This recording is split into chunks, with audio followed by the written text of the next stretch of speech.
Stand by to launch FanStream Sports. 3, 2, 1. Let's start. Hello, sports fans. Welcome to FanStream Sports. Nothing but pure sports. This is the JP Show. JP, it is so good to hear you back on the air. Stand by now. Here's JP. All right, good morning and welcome to a Monday edition of the JP Peterson Show.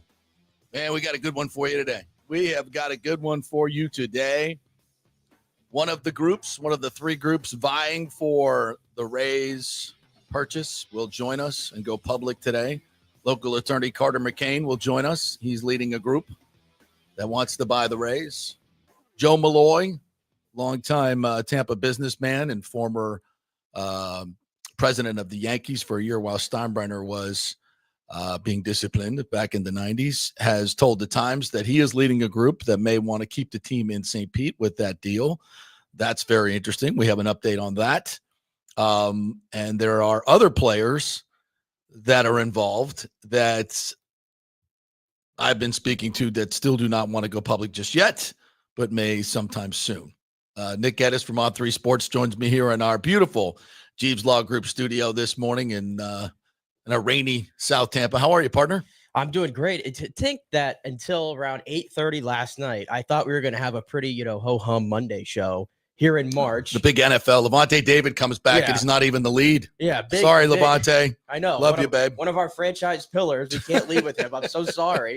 But yeah, NFL was going crazy last night and everything. And I'm like, oh, we're going to talk so much NFL. We are going to talk a little NFL today, too. Yeah. The Lightning weekend, the trade deadline, which feels like ages ago. Yes. And then I see the Mark Topkin tweet. I was like, is this the real Mark Topkin account? I had to verify that first because you never know with X these days. Yes. And once I did, it was like, wow. And then the Athletic article and then the Times article. And wow, I couldn't go to bed. Yeah. I was ingesting all this last night. It's the story that keeps on giving.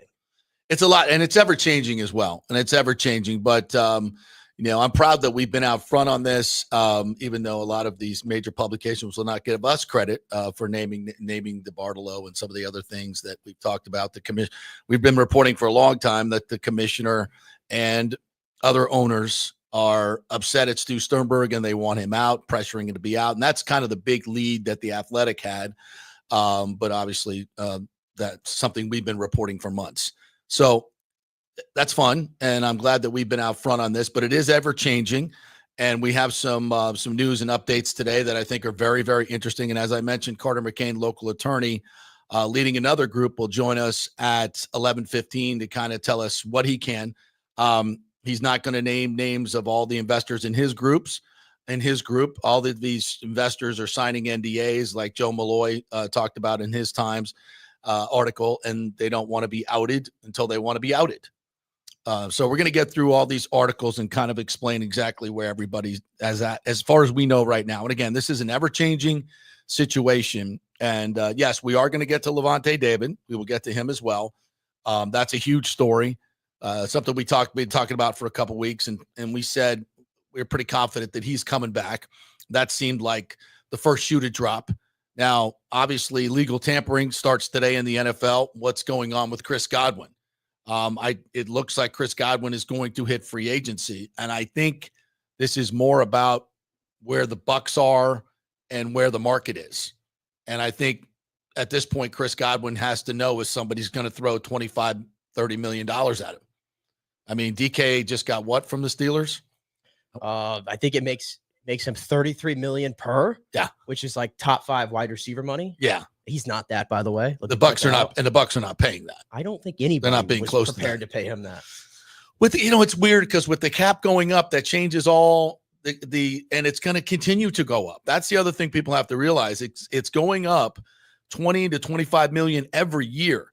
So if you're signing a 4-year deal and the cap's going to be another 100 million by then, 33 million is not going to be a lot. Right. So you got to keep that. It'll still be a lot. Let me just say that. It'll still be a lot, but it won't be what the top guys are making. So you got to keep that in mind, and general managers have to keep that in mind, and fans have to keep that in mind. When you hear some of these numbers, you're like, oh, my God, that's outrageous. Well, in 3 years, it's not going to be. So you have to kind of look down the road. Now, for Lavonte, getting his and we'll get to the baseball here in just a second, getting a 9-year $9 million guaranteed, $10 million with incentives, just eclipsing what Bobby Wagner got in Washington to stay. Look, it's a position of need for the Buccaneers. Lavonte played great last year. He doesn't seem to age. He's still a really, really good inside linebacker. And I don't think you were going to go out on the market and find somebody better. Yeah, Dre Greenlaw, sure. And they may still make that move just to have depth at the position and have somebody, because I would doubt Lavonte is going to play next year. That would. Yeah, this feels like this has to be it. Yes, feels like this has to be it. So, yeah, so it's great to have him back. And we'll get into that a little bit more and what's going on in the NFL, what's going on with Chris Godwin. And with the Godwin situation, I think the Bucs are playing this in a very realistic way. It's like, look, we love you, and we're the only and keep this in mind, the Bucs are the only one that have the medical information proprietary that other teams. Now, when he hits free agency, I'm guessing that his agent can obviously release that information to everybody else that are talking to him. But leading up to this point, the Bucs have had that information, and clearly they were not comfortable with where he's at from a rehabilitation standpoint. Otherwise, I think that there would have been a deal. This is me talking, my opinion. So I think in the fact that they moved the deadline back to, I think, March 12th, which will be the actual start of free agency, lets me say that, that they're still trying to get a deal done. But I think Godwin kind of feels like he owes it to himself. He's come this far to see what's going to be offered. There could be a team out there, and you look at all the top free agent lists, and they all have Godwin as the top receiver, despite his injury, serious injury. I mean, he played at that last year before he got hurt. I think that was the highest level Chris Godwin has ever played at. Yeah, because he had a great quarterback that he was working with. I mean, obviously he worked with Brady. He fit tremendously well in Liam Cohen's system. Yeah. I mean, he was leading the league in receptions, and he was finally healthy off the knee injury and was the old Chris Godwin and playing inside. And it was just everything that he could ever want. And that's what the hope is, that we reprise again this year. And I think it's worth obviously something to the Bucs to get that, but they also have to have an eye on the future. And if it's not a reasonable amount, then they have to pivot and say, we'll go draft a guy. And that guy can also be the replacement as your number one, hopefully. I was going to say, if Chris Godwin does leave in free agency, if we ever get to that, like the NFL draft for the Buccaneers and what they do at 19, all of a sudden, like receiver shoots up the list. Yeah, absolutely. And it probably oversees everything else, if I'm being completely honest. Yeah, I think as it sits right now, they're going edge rusher, receiver, 1-2. Or corner. Depending on how the board falls. Of course. I mean, if you have to go into next year and you pick up Jamel Dean's option, that's not the worst thing in the world. To play with Zion and Dean another year, but adding 2 edge rushers, should make them better. Right. Should make them better. You're going to draft a corner at some point. You may sign one. The Bucs have about 80-90 million in cap space to work with once they redo all the restructures. And they might trade Dean. Yeah, they might trade him. Yeah. Absolutely. He could be a piece to get, say, Trey Hendrickson. So listen, Jason Light, you're on the clock. Let's see what you do. This is an exciting time because, and I say this all the time, when did the Eagles win the Super Bowl? About this time last year when they signed Saquon Barkley. Fair? Yeah. Fair? Yeah, and it didn't hurt. They also signed Devin White, but it didn't hurt to actually Zach Bond was it didn't hurt to have Zach Bond turn into the player he did. Yeah, they signed him too. Yeah. So the point is, acquisitions in free agency can be huge, and they can, it's about the Jimmies and Joes and some of the X's and O's, right. But it's players. It's players. By the way, I don't know what we're doing with this comment here. I just want to put it up real quick I'm hoping Washington picks up Godwin. What the hell does that mean? What is this? I don't know. What is this? What are you talking about, Mike? Crazy. So we'll see. I still think Godwin's coming back. I still think he wants to play here. Somebody's going to have to blow him away. If Jacksonville wants to pay him, $28 million a year and the Bucs are offering 18. Yeah, New England. It's hard for him to turn that down. It's just that's crazy. That's plus $30 million. That's something you have to seriously consider, no matter how much you love Tampa Bay. And for the Bucs, you're not going to match that. You're not going to. I get it. As much as we love Chris Godwin, I don't think you match that at this point. I don't know. Jalen McMillan came on big time. Yeah, he did. So can he be your number 2? And you're going to go draft the guy. So anyway, that's the football talk. Wait, now let's get to the baseball. We'll come back to football a little bit later on. You guys can jump in with your comments as well. All right. So last night, let's start with the Mark Topkin article. Topkin drops an article. I guess so. The sale rumors going around that they always refer to and won't mention my name as reporting it. I guess they're now not rumors anymore. So now, okay, just making sure. Tampa businessman Joe Malloy is leading a Tampa-based group seeking to buy the Rays and pursue the planned St. Petersburg Stadium deal. Malloy confirmed the group's interest to the Times on Sunday night. Quote, yes, I'm leading a group of prominent Tampa Bay-based investors who are interested in acquiring the Tampa Bay Rays. We have assembled an incredible team that shares our vision. Now, I've been talking to 2 separate groups. So there are now 3 groups involved. Now, I've been fully aware of Joe Malloy's approaching investors around the Tampa Bay area. And I was told in the beginning that they were not the leaders in terms of what MLB wanted. And maybe that's because they want to pursue the St. Pete Stadium deal. MLB has made it clear that they would like the stadium to be in Tampa. Now, I'm not going to say that things can't change because obviously they can't. It's fluid. Other investors can step up. And Malloy may have tapped into a investor source that I cannot mention, but I will say has a vested interest in the team being in St. Pete instead of Tampa. So that's an interesting development. So as I can wrap it up in terms of what I know, there are 3 groups. There's the Malloy group. There's the group we're going to speak with today with Carter McCain involved. And there is a third group that is what I call Tampa elite businessmen as well, that I've been told Major League Baseball right now prefers. Now that can change. That can change as all the deals go down. What's important here, obviously, is the sale. There is going to be a sale. And as we have been reporting for quite some time, the other owners and the commissioner of baseball have now understood that Stu Sternberg is the issue. And he has poisoned the water in Tampa and in St. Pete in terms of anybody wanting to work with him from a governmental aspect. And notice, as far as I know, I don't believe MLB ever was pressuring John Fisher to sell the A's, which just tells you, again, these situations completely different. Totally different because there's already a team in that market. Right. In San Francisco Giants. So it's a totally different deal. And I know the A's fans are going bananas about it. Why didn't you get Fisher out? Well, because there's already a team in that market and they're fine with that. Major League Baseball feels fine with just having the Giants there. They don't want to lose this market because they're now, don't forget, Major League Baseball lost ESPN. So now they are courting other major networks and streaming services.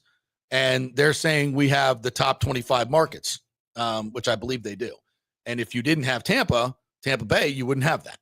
So it brings a lot of clout, and that means a lot of money in terms of the television deals that they're going to sign because there's 3.8 million people in this demographic from a media standpoint. So it's a big media market, despite what people when they call it small market. It's not top 10, but it's still a very big market. So it's an important market. They're not leaving it, and they would rather the stadium be in Tampa. So why is this Joe Malloy group looking at the St. Pete deal? I don't profess to know the ins and outs of that, but I will say I think if they brought on recent investors who have a concerted interest in them being in St. Pete, that would be part of it. And that is still I've said it many times, it is a boondoggle. It is an absolute home run for the Rays. You in terms of public money. And I've said this many times, any other owner would not be sitting here trying to decide whether to do that deal because it's so much money up front. It's not as much money in the long term, though. And that's what Major League Baseball wants. They don't want somebody to just come in and get them the quick upfront money and build a stadium in a failed location. That's still going to not produce attendance, not going to produce premium seating revenue for the long term. That's in Tampa, as proven by when they put the $32,000 season tickets on sale at George Steinbrenner Field, they were gobbled up in days. The premium seating went right out the window because it's on the Tampa side. And companies, large and small, all know that they'll be able to use every ticket every night because of access. So that's why they prefer Tampa. There's way more money in the long term over here. And that means more money for the team to run as well, which means more money to put on the field in terms of payroll. And that's the big thing too. I don't want to say this with any glee, but the fact that new ownership, if Malloy's group was able to make this deal and they were going to build a stadium in St. Peter's, which I still think is a huge mistake. But if they were going to take it and develop it, and DeBartolo is reportedly part of this group, I'm not exactly sure if that's true, but we mentioned his name first 2 weeks ago. So we were the first to report that DeBartolo's interest in buying the Rays. So is he part of this Malloy group? He might be. And it's not Ed DeBartolo. It may be Ed Coble, his son-in-law, who is a part of the DeBartolo Corporation, which does development. So it seems like a natural fit. Now, that deal would have to be renegotiated with the city, I would think. They could be just transferred in the sale of the team, possibly. I'm not sure about the legal ramifications of that, but I think, just in theory, I would think St. Pete, with a new ownership group, they don't want to deal with Stu anymore, with a new ownership group, would look to, get a deal done. Now, it's a terrible deal for the city, in my opinion, terrible deal for the county, terrible deal for the taxpayers. Most of the taxpayers that have been in every poll that has been done, when they're told of the finances of this deal in Pinellas, voters universally by a 70% margin reject, a 70 to 80% margin rejected. That was the League of Women Voters poll that they did. So it's not popular in Pinellas and St. Pete, the amount of money that they're giving in, but it could be doable. Could this be a ploy for the Malloy group to get in front of the other group that may be preferred by Major League Baseball? Yeah, I think that could be part of it. Get public pressure, public sentiment on your side to do the deal in St. Pete. I think that's part of it. That's why maybe they went to the Times with the story. I've heard, I've known Joe Malloy has been part of this group, a part of trying to get a group together for quite some time. And I was told that there were some issues there. So but again, everything can change. So Malloy's group may have been bolstered by more local money coming in. He's very well known and well liked in many circles. So he may have been able to put together a consortium that has changed the equation. So that's very, very possible. I'm not going to say it's not. So that St. Pete deal, I think at this point, may be more revived with new people, new money coming in. I still think Major League Baseball prefers this other group. That's what I've been told. They are an all-star group as well, and they have very deep pockets. They would be able to build a stadium. But my sense is the first group that can put up the money and have a stadium deal in place is probably going to be preferred by Major League Baseball. So it's a situation in flux. But again, the team is going to be sold. That's the best news. And new ownership is everything in this equation. Yes. If it stays in St. Pete, so be it. With new owners, so be it. I still think it's a bad idea, but so be it. Yeah, because I think problem number one is the owner. Yes. I feel like problem number one has always been the owner. And let me say this, between the Rosenthal article a couple months ago in The Athletic, between Jeff Passan's wonderful piece last Thursday for ESPN.com, and then this piece by Evan Drelich and obviously the Times and everything, diving into this situation now, I'm glad that those outside of Tampa are finally getting a taste of what has been the problem, and it's been Stuart Sternberg. Right. I'm glad that we finally are sort of like pulling back the curtain a little bit. We're exposing the truth finally. Welcome to the party, boys. Welcome to the party. Been here for a while. Yeah, we've all known it, but I'm glad everybody's cost me a lot of money, but I'm still here. Yeah, I'm glad everybody's getting a chance to finally see what the big holdup is. I'm glad Major League Baseball, for as much as Rob Manfred sometimes can piss off fans, and certainly with certain things that have been done to the game and the state of the game, all that kind of stuff.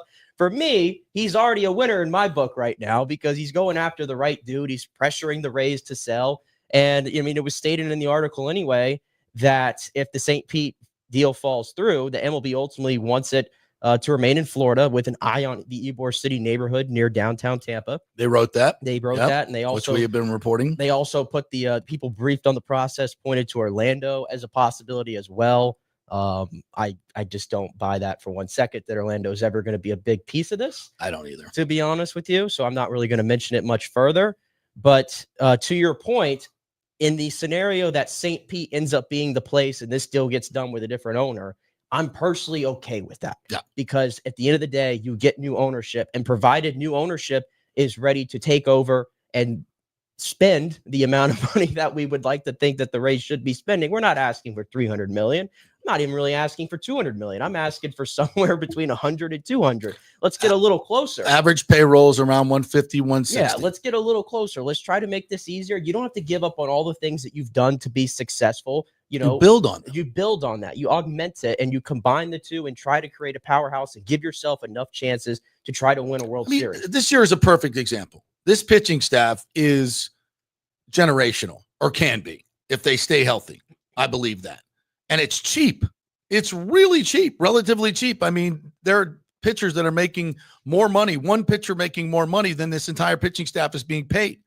Now, when you have that, you have a bunch of young arms and controlled arms that you have under contract, and you have holes everywhere in your lineup.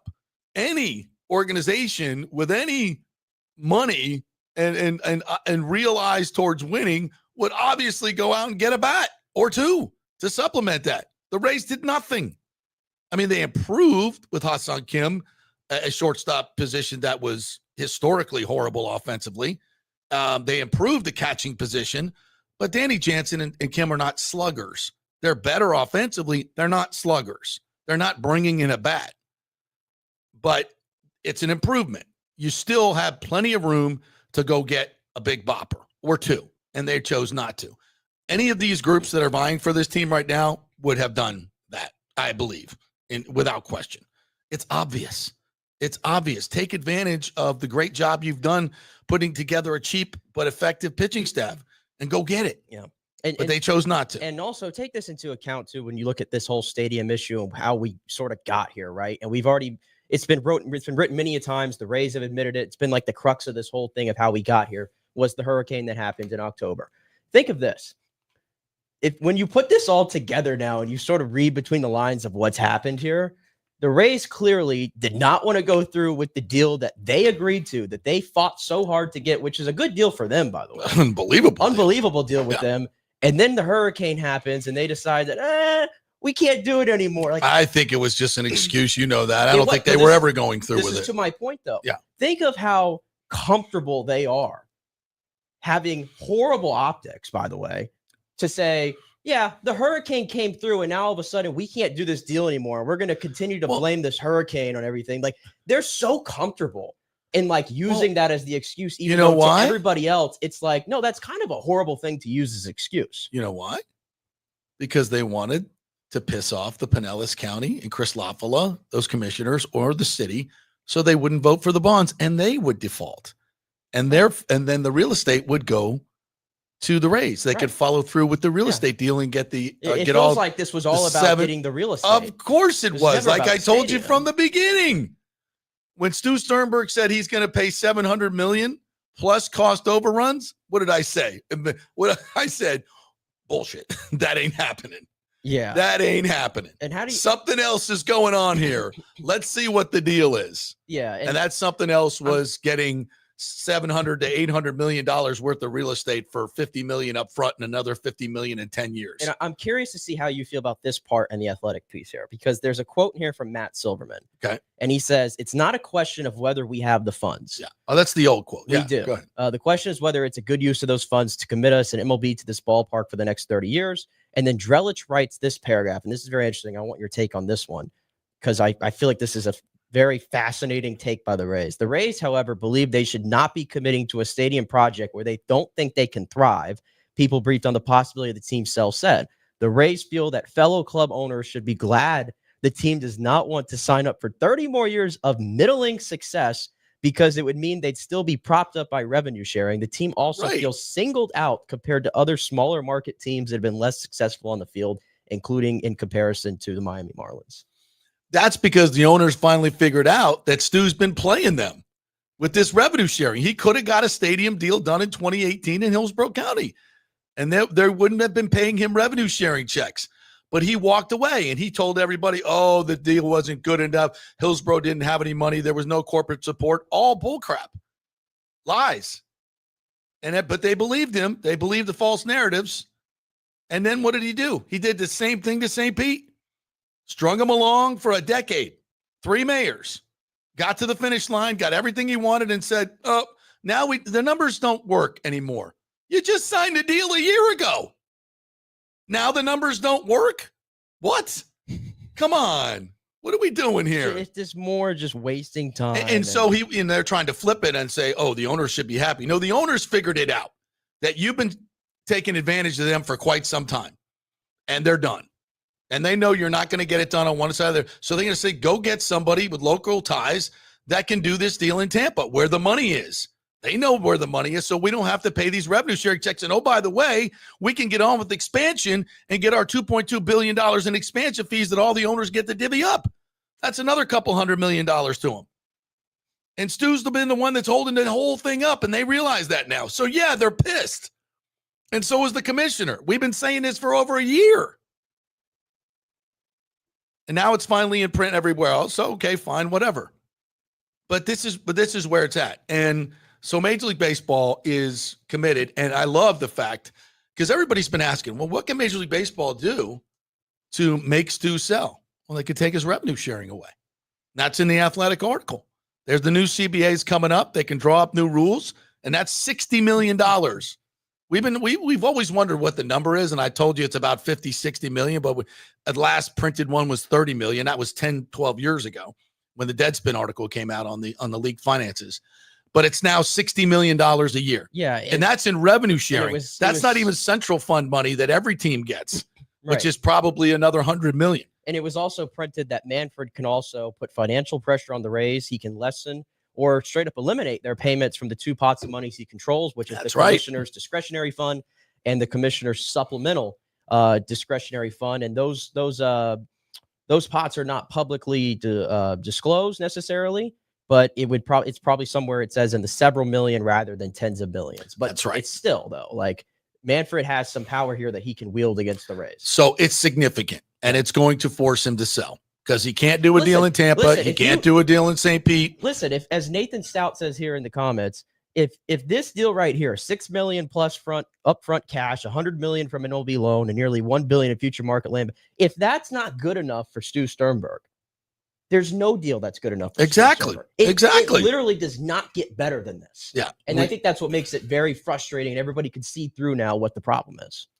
And then where's the Sternberg quote? Is that in the Athletic piece or in the that was the in Top the Gun piece? I think that was in the Athletic piece, right? Yeah. I'm trying to swift through it right here. Here it is. I'm interested.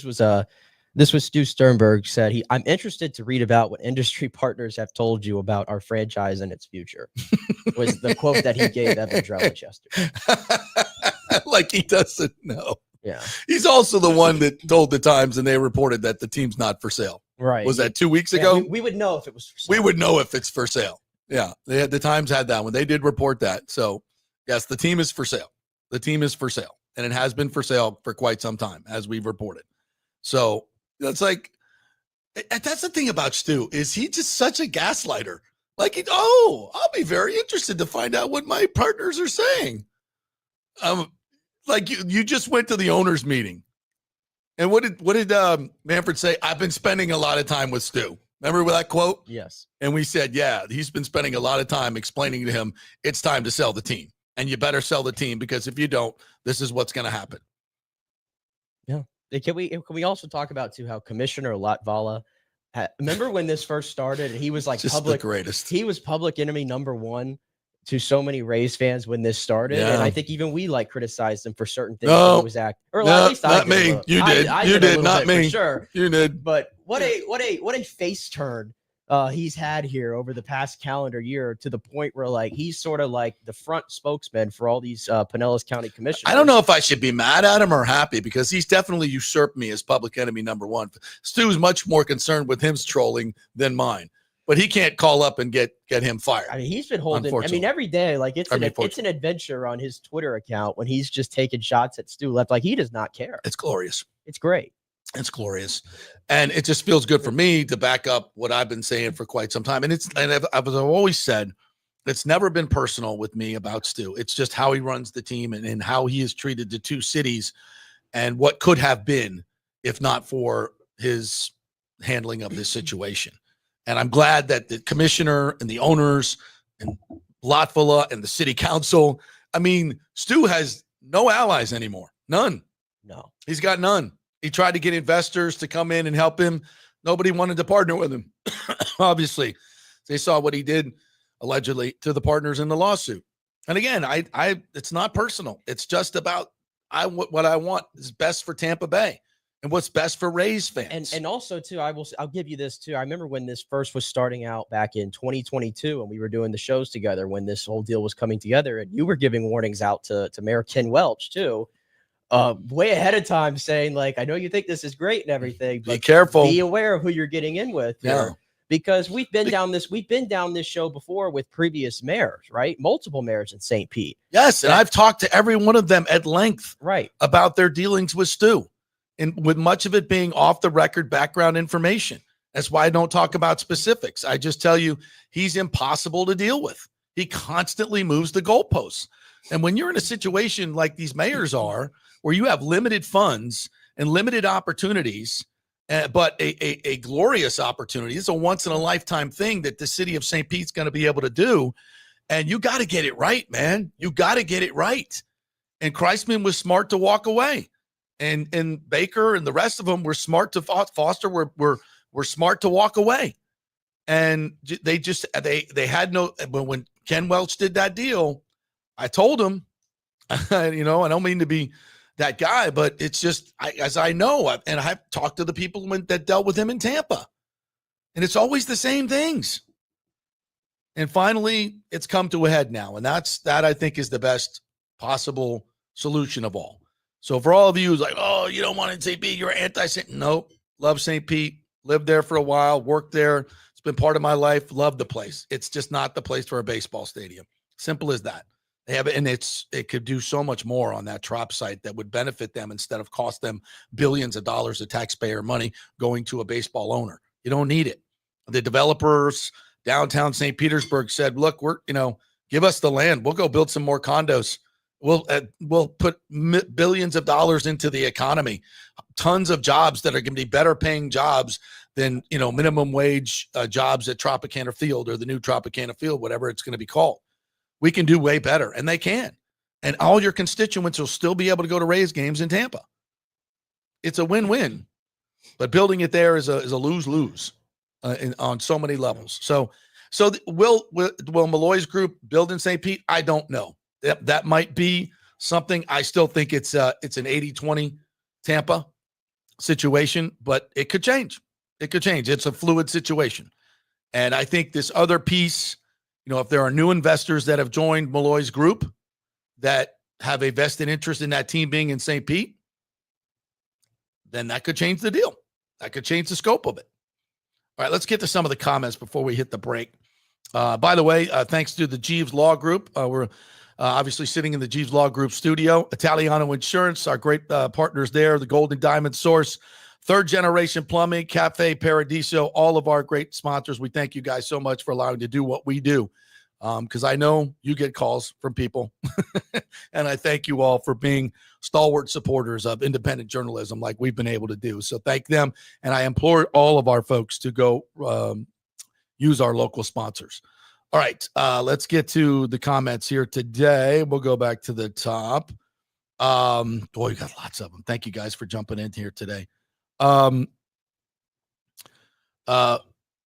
Rick says, I guess JP was right. Stu was freaking leaving. Yeah, I'm not going to say that though. Not just yet. Who is this? Sir Ovo. OVO. Is it OVO? Okay. Yeah. The mainstream doesn't want us to believe the independent guys. Thanks, JP, for all you do and have done for years in the Bay Area. I appreciate you so much, all of you. You have no idea. James says, JP, what would the Malloy group why would they want to stay in St. Pete? What serious owner that cares about corporate support want to stay in a failed location? That's why I don't buy this. Makes no sense. I hear you. there may be something we don't know that's going on with that. And because I know Joe does have a lot of good groups, and I'm not exactly sure if the Bartolo is in that group, but I guess the Athletic did report that. So I know he's involved in one of the groups. I just don't know which one. And, this also could change. These groups might get together and figure out something together. Major League Baseball may put them all together in some other form that makes it even better. So that's something that I've been told could be possible. So that's interesting. Richard Bolt says the new potential ownership group located in Tampa is great, but please bring them over to Tampa. It just makes sense. Devin Garnett, all the JP haters are mighty quiet this morning. They are indeed. Hunter Tubbs, good morning to you, says Tampa or bust. I agree. Devin, again, thanks for being all over it. Joe Dombrowski, amazing situation. It really is, folks. I mean, this is I know you get tired of hearing about it, but this is a story of all time. And I can't wait to do the documentary on it as well. Joe says New England's a team to watch for Godwin. I believe you're right. And Jacksonville. Michael LaRue said, why would a group in Tampa want to move forward with the St. Pete Stadium deal? It's all about the land boondoggle. Yes, that's part of it. And there's another part to it that I can't really speak to now. I'm still working on that part of it. Mike H said, I know JP wants the Rays to go to Tampa, and yes, it is more profitable long term. It makes more sense. It's just that in St. Pete, it would be bigger cool factor. A bigger cool factor in St. Pete. I mean, St. Pete is kind of cooler than Tampa. Like downtown St. Pete is cooler than downtown Tampa. I think downtown St. Pete runs circles around downtown Tampa. Yeah. It's just at the vibe. Although downtown Tampa's coming. Yeah, it's definitely better than what Water it was Street, a decade ago. Yeah, Harbor Island, Davis. I mean, that whole area is just booming. Hyde Park, it's pretty good. But yeah, for you folks with all your money and everything, it's great. It's great for the elitists. Yeah, for all you elitists out there. Well, don't put me in that group. I'm just tagging along.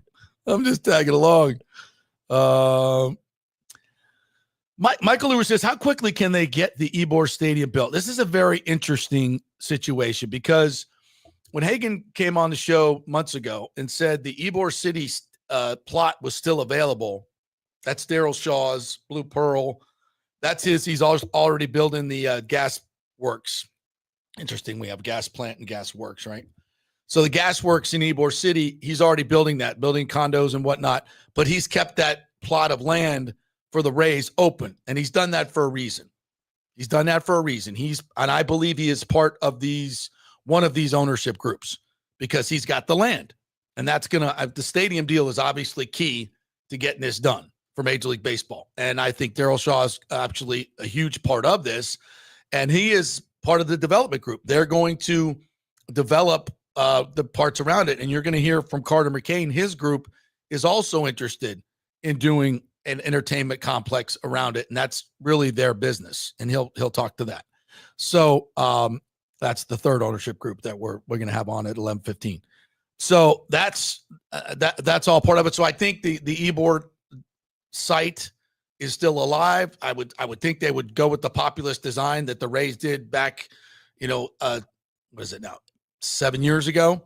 So you with the translucent roof. I love that design. I think it was beautiful. The kind of the Rays, kind of devil rays type of roof. Remember that? How cool that was? Love that. Is that a Devil Rays hat you have on, by the way? Oh, of course. I had to rep the Rays today. Yeah. The Devil Rays. Devil Rays. Would you guys like to see if the new owners came in to go back to Devil Rays and get rid of that ridiculous starburst? The wimpy starburst, as I call it. The beta starburst. I don't like the starburst at all, but no, thank you. Lonnie Wilkins says we need a JP Peterson show boat parade when Stu sells. Maybe we can do it WWE style and throw Stu in a garbage truck. I would never do that. I'm much more respectful than that. I would never do that. And to think 2 years ago, we were at a Rays game and we had the handshake between you and Stu that I was witness to. I thought we were on good terms. Wait, let's go back to the press conference when the Split City thing went down. He literally called on me. We should play that again, just for fun, just for old time's sake. We had a nice little conversation. Maybe he'll come on the show. I haven't asked in a while. Hmm. I mean, he's a lot smarter than me. He'd run circles around me in an interview. We all know that. So I definitely welcome that. Train Track, good to see you in here. Said, do you think that some investors are interested in the St. Pete deal solely because it's already publicly funded and in place? Yes, obviously there's a lot of money to be made for development there. But again, Major League Baseball does not want it there. They do not want it there because they feel like what the Rays just said is their projections. One of the few things I'll believe say that long term they can't get, it's not going to be profitable, and you're still going to have to cut revenue sharing checks, and the owners don't want that, and they have to approve a sale and approve the stadium deal. So I don't think it's done. I don't think they can do it. But again, things could change. I'm trying to, we'll get to the football takes here in a little bit. Rick says, I guess Topkins' offshore account was frozen this weekend. Why you say that? Daniel Rivera says the Athletic mentioned DeBartolo being in Malloy's group. Yeah, they did. And I don't know if they'll stay in that group. That's what I'm saying. Like, there may be an amalgamation of groups when this is all said and done. So stay tuned. Daniel Rivera said this is a twofold announcement. One, sale announcement. Two, Ybor Stadium deal announced. I don't think a sale gets announced without the Ybor Stadium deal done. I agree with that. At least a framework of a stadium deal. And again, if Daryl Shaw is part of the ownership group and he owns the land, is going to be the developer, I think that's a huge win, and certainly takes a lot of the financial burden off the public.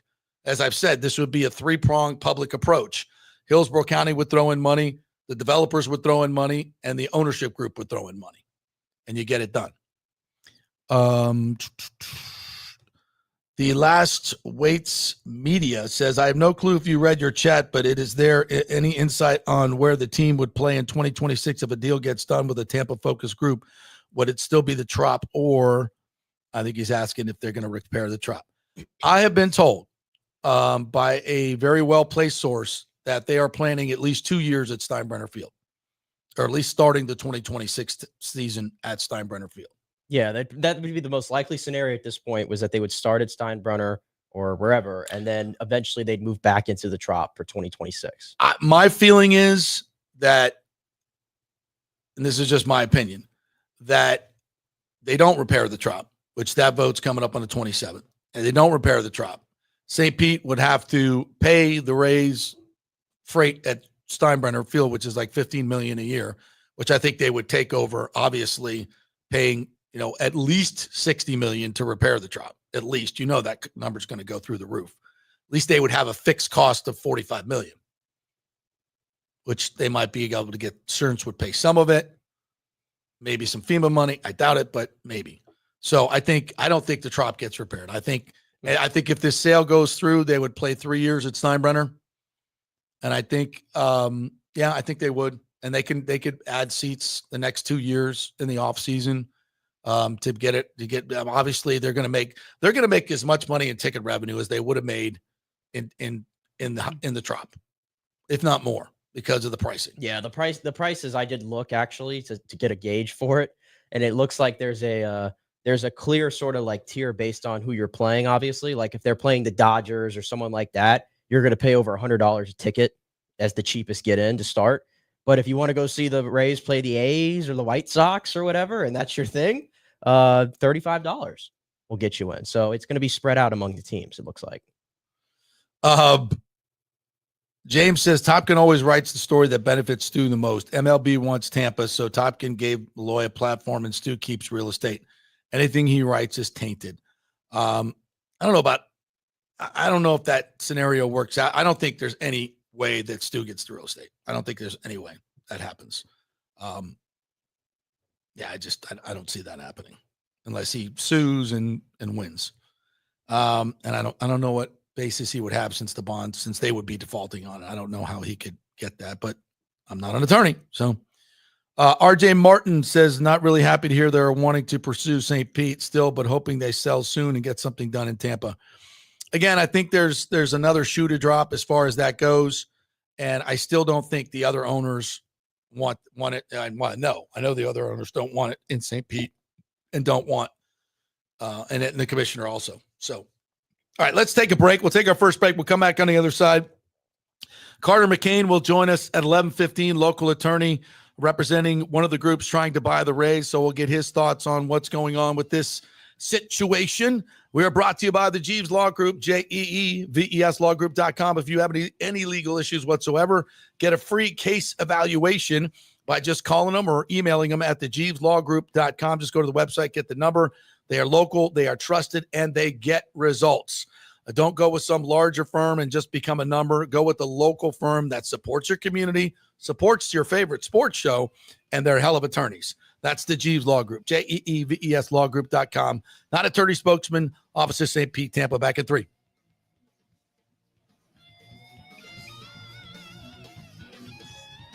Old Hurricane Helene put a hurting on Tampa Bay, and for many of you, the rebuild will be a long process. You must beware of unscrupulous contractors offering up quick fixes for incredible prices. It's a scam.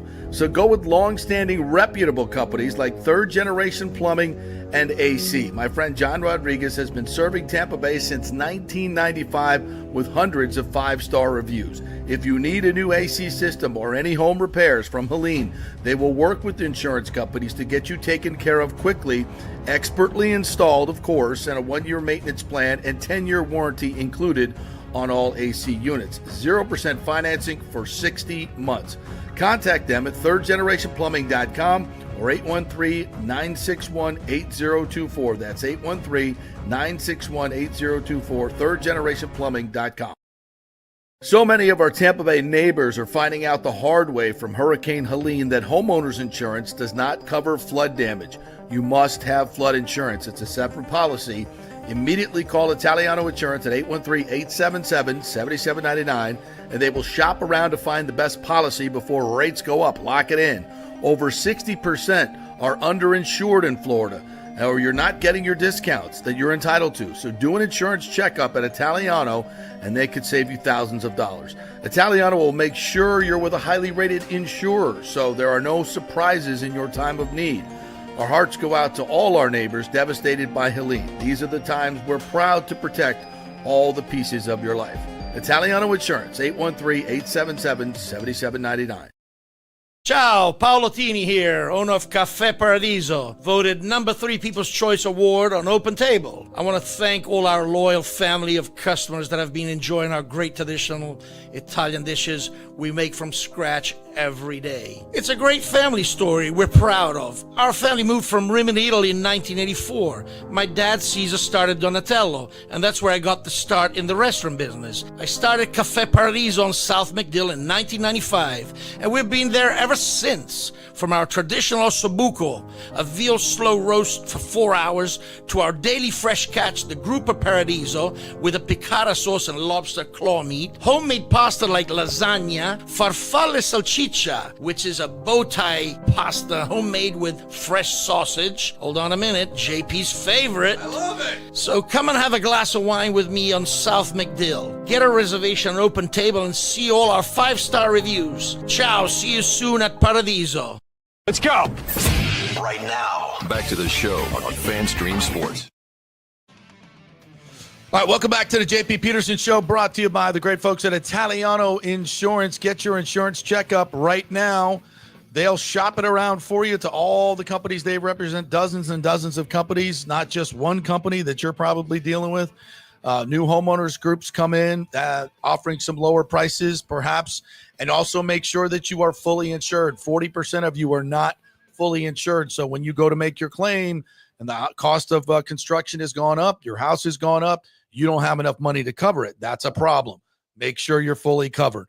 So many things that Italiano Insurance can do for you. So give them a call at 813-877-7799. The best in the business. Great customer service. Human beings actually answer the phone. It's amazing. And they could save you hundreds and maybe thousands of dollars like they've done for me over the years. So give them a call over there and tell them JP sent you. Lots of comments coming in. We're going to try to get to everything. There was a there's one from a former mayor of St. Pete, Bill Foster. We were right, always right. Yes, we were, Mayor. Thank you for all your help over the years and guiding me through the Stu Sternberg maze. We'll try to keep it respectful. I'm trying to keep it respectful. All right, we're going to get to some of the other things here, but then we'll get back to, because there's so many comments coming in on the Rays. I want to get to some of the other stuff because we talk everything here on this podcast, not just Bucs, not just Rays, not just Lightning. We talk all local teams, and we do it every day, by the way, 2 hours, 10 to 12, and then it goes as a podcast. So please sign up for the podcast, Apple, Spotify, wherever you get your podcasts. You can send us money as well. Go on to our Instagram. You can click on our link there. If you love what we're doing, we'd appreciate that to keep this independent journalism going. You can Venmo us. You can do whatever you want. But we appreciate all of you guys supporting us. We really, really do. So let's get to a little bit of the football. And Khalil Mack is somebody I kind of had on my radar. We talked about it with Scott Reynolds last week. We both kind of agreed it would be a nice short-term sign. If you can get him 1 year, 2 year, that's not happening. Yeah, he is now signed back to the Chargers. 1 year, $18 million offer. He entertained other options, but he wanted to try and win a title with the Chargers. Jordan Schultz has reported here. So Khalil Mack off the table. A lot of the top free agents actually going back to their teams. So if you look at the free agency big board right now, Chris Godwin almost stands alone right now, actually maybe as the number one free agent in all of football next to Sam Darnold. And you told me, I did not realize this. There's an $18 million cap hit if he signs elsewhere? It's actually $19 million. Wow. Yes. So what happened here, and I went to the Buccaneers website. Scott Smith for the Bucs actually wrote about this last month and put it here on their website.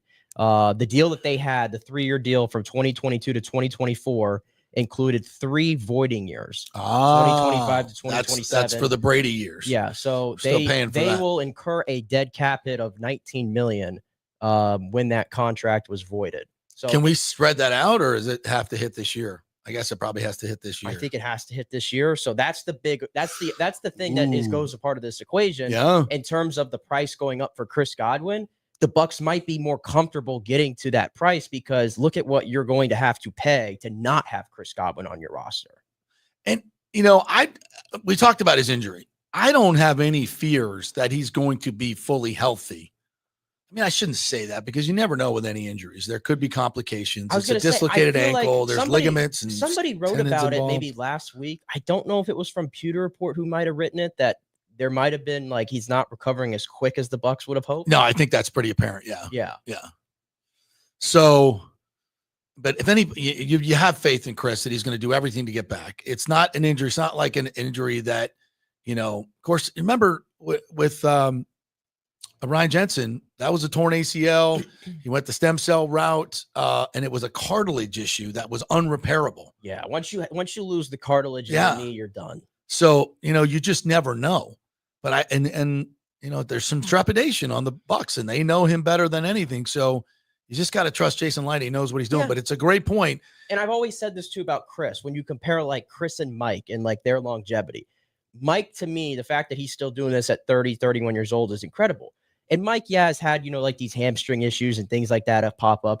But Mike, to me, doesn't play that brand of football like a Chris Godwin does. So I've always felt Mike's got 3 more years of playing time on Chris. His body type, but Chris gives him more longevity. Yeah, Chris to me feels like he has more mileage. Right. If that makes sense on Mike. Absolutely. And you combine that with 2 major injuries. Mike's never had a major injury. Yeah, but it's just because of the play style that Chris has. The worst case scenario would be for the Bucs would be the last time he had the major injury, he came back probably a little too soon. Had a 1,000-yard season, though. He had a 1,000-yard season, but it wasn't the consistent impact that you were expecting from Chris Godwin. It was about 70% Godwin. It took him until last year, honestly, to get back to that guy, and then now you have the setback. So it's a question mark. But, I really feel that Chris will get back to being healthy. And I don't know if it's fully this year. I mean, you're going to sign him for what? A 2 or 3 year? Well, it's probably going to be a 3-year deal because he's under he's under demand. Yeah, it's a tough spot. It's a tough spot for the Bucs, but I think they're going to err towards keeping him. I think if they've got a stretch, they're going to err towards keeping him. Yeah. It's just the other part of it is, though, you got to get a receiver anyway. You got to get one. It's different, though, on how you address it, right? Because if you lose Chris Godwin in free agency, Now, all of a sudden, receiver at 19 becomes almost the number one priority. This is we're being told that this is not the greatest receiver class out there, right? Especially in the middle round. So it's like, if you sign Chris back, you get a receiver in the draft, probably, but you're probably looking somewhere in the middle rounds. If you don't get Chris, now you got to probably use 19 on it. That's the difference here. Yeah, but you'll get a good one. Yeah, 19. I mean, the Emeka Egbuka from Ohio State. Everybody's talking is a Godwin. I'll tell you clone. Right now, that dude's a Godwin clone. For me, he's the second best receiver in the class, and I'd be okay with that. But at the same time, we know what Chris is. I mean, we love known Chris. Commodity. He's a known commodity. We love him. He loves Tampa Bay. He's a great and for the community. Don't forget, he's a huge part of the running game as well. Yes, a huge part of the running game. So, yeah, it's going to be interesting. It's going to be interesting. Jason has always showed loyalty to his guys, and he's not. Always has. Chris is not a money guy, unless it's ridiculous. Like I said, if there's a disparity of 8 to 10 million per year over 3 years, I mean. It depends. I think everybody, to an extent. I personally would still not leave, but that's just me. I mean, I like once you get to $100 million of earnings, which he's already at. I mean, if you don't have, and he's not like he's some crazy spender out there, I mean, I guess he's set for life already. It depends what his priorities are. I mean, he already has won a Super Bowl. So, like, what everybody dreams of doing when they play this game, winning a Super Bowl, Chris has already been able to do that. He played with Tom. He has checked off so many bucket list things that he could possibly have, right? Yeah. So it depends at this stage in his career what is important to him. You stay with Tampa Bay, obviously, given the state of the division and everything else. The Buccaneers are going to be the favorite to win, and you'll be playing playoff football for years and years to come. You go to the Patriots, yeah, you have a nice up-and-coming quarterback in Drake May, but you got a really bad roster that's going to take years to develop. And by the time they get to the point of where they're ready to compete, Chris Godwin, is he still Chris Godwin? I don't know. Same in Jacksonville. Carolina, if that's an option. I mean, all these other places. I just don't know if you have it as good as you would in Tampa Bay. Agreed. I still think he stays. All right, so other developments. DK Metcalf going to the Steelers in Seattle is just total rebuild. I don't get this. Geno goes to the Raiders, so their quarterback situation is filled now. Very smart move by the Raiders. Yeah. Thank you. Very smart. This new GM, Tom Brady, is really good. Goodness gracious. I love that move for the Raiders. I really do. I think Geno, I really think Geno is a really, really good quarterback. And at this point, 3 years now of productivity, you know what you're getting. I just don't know what Seattle's doing here. You were 10-7 last year, and now you decide to strip it down completely to bare bones. And it sounds like they're turning their attention fully to Sam Darnold. But what is Sam Darnold when you trade DK Metcalf and you cut Tyler Lockett and now you strip everything down to the studs? Like, is Sam Darnold going to be as effective as he was in Minnesota? I doubt it in Seattle. So I don't know what Seattle's doing. And then from the Steelers standpoint, the Steelers were desperate for a receiver. I don't think DK is like this high volume, true number one guy. He's a physical specimen. He's a great athlete and all this stuff, but he's very similar to George Pickens. George Pickens has so many attitude issues with Pittsburgh, and it's really weird. Now you put him and DK together. It seems like an odd fit. I almost feel like I wouldn't be surprised if Pittsburgh says, okay, now we're going to trade George Pickens. I wouldn't be surprised about that whatsoever. I know they're kind of similar, but they're still both monsters. And to have both of them out there is a plus. Yeah. Well, who's throwing the football? Aaron Rodgers. And who's calling plays? Arthur Smith? Who's Aaron Rodgers? Sounds horrible. Aaron Rodgers. Horrible. Well, do you want to bring back Russell Wilson? No, I don't want Russell Wilson in 2025 at all. I tell you what, with those two jump ball guys with DK and George Pickens, I think might be really effective for them and do something that the Steelers need to get back to. Run the damn ball. Yeah, they don't run the ball well. And Justin Fields be your quarterback. You're kind of, hear me out. You're kind of going to the Eagles model. You got a cheap quarterback.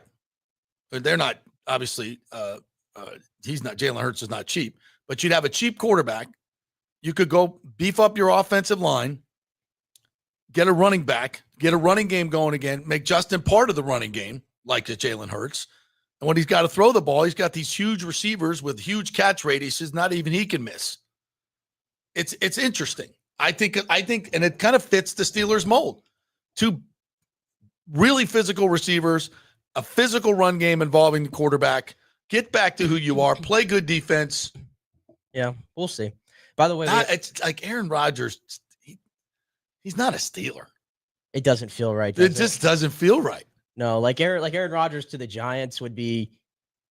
I mean, that seems like that was. I thought that was the home for Rodgers. Now, Minnesota. If you're Rodgers, do you want to go do that?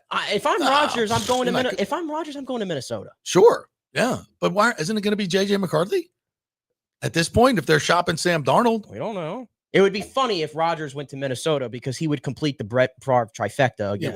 He would. But by the way, we have breaking news. We have breaking news on the Bucs. It's not Chris Godwin, but the Bucs have agreed to a 3-year deal with Ben Bredeson. So good. He is staying with the Buccaneers. The Bucs are going to have their complete offensive line back. That was Sarah Walsh of NFL Network just reported that. Don't see the numbers yet on there, but like I said, it's a 3-year deal. So Ben Bredeson is off the market. Okay, I like that. Jason Licht did it again, by the way, on that one. Yeah. Here it begins. The Kirk Cousins effect. Christopher Cole, the Falcons are releasing Grady Jarrett. That's right. Mm-hmm. That's right. You're going to have to stop losing some of those other guys because you made that ridiculous deal with Kirk Cousins. To be fair, I think Grady has lost a step. He has. 31, and He has. And this move saves them $17 million. So I think it was a smart financial move for a player that's lost a step. But guess what? Now you got to go replace that guy. Exactly. He may have lost a step, but you're depleting your lines of scrimmage. Yes. And he may not be what he once was, but he's still pretty good.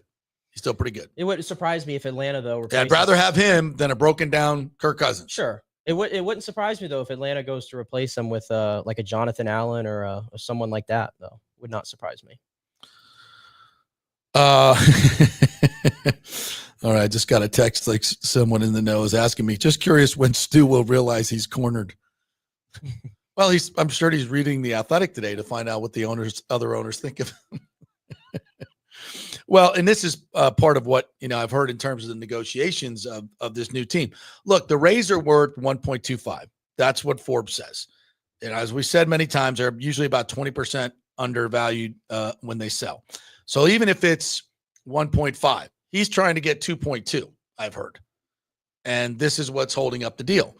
Now, again, pressure is being brought to bear. And at what point does he realize that he's cornered?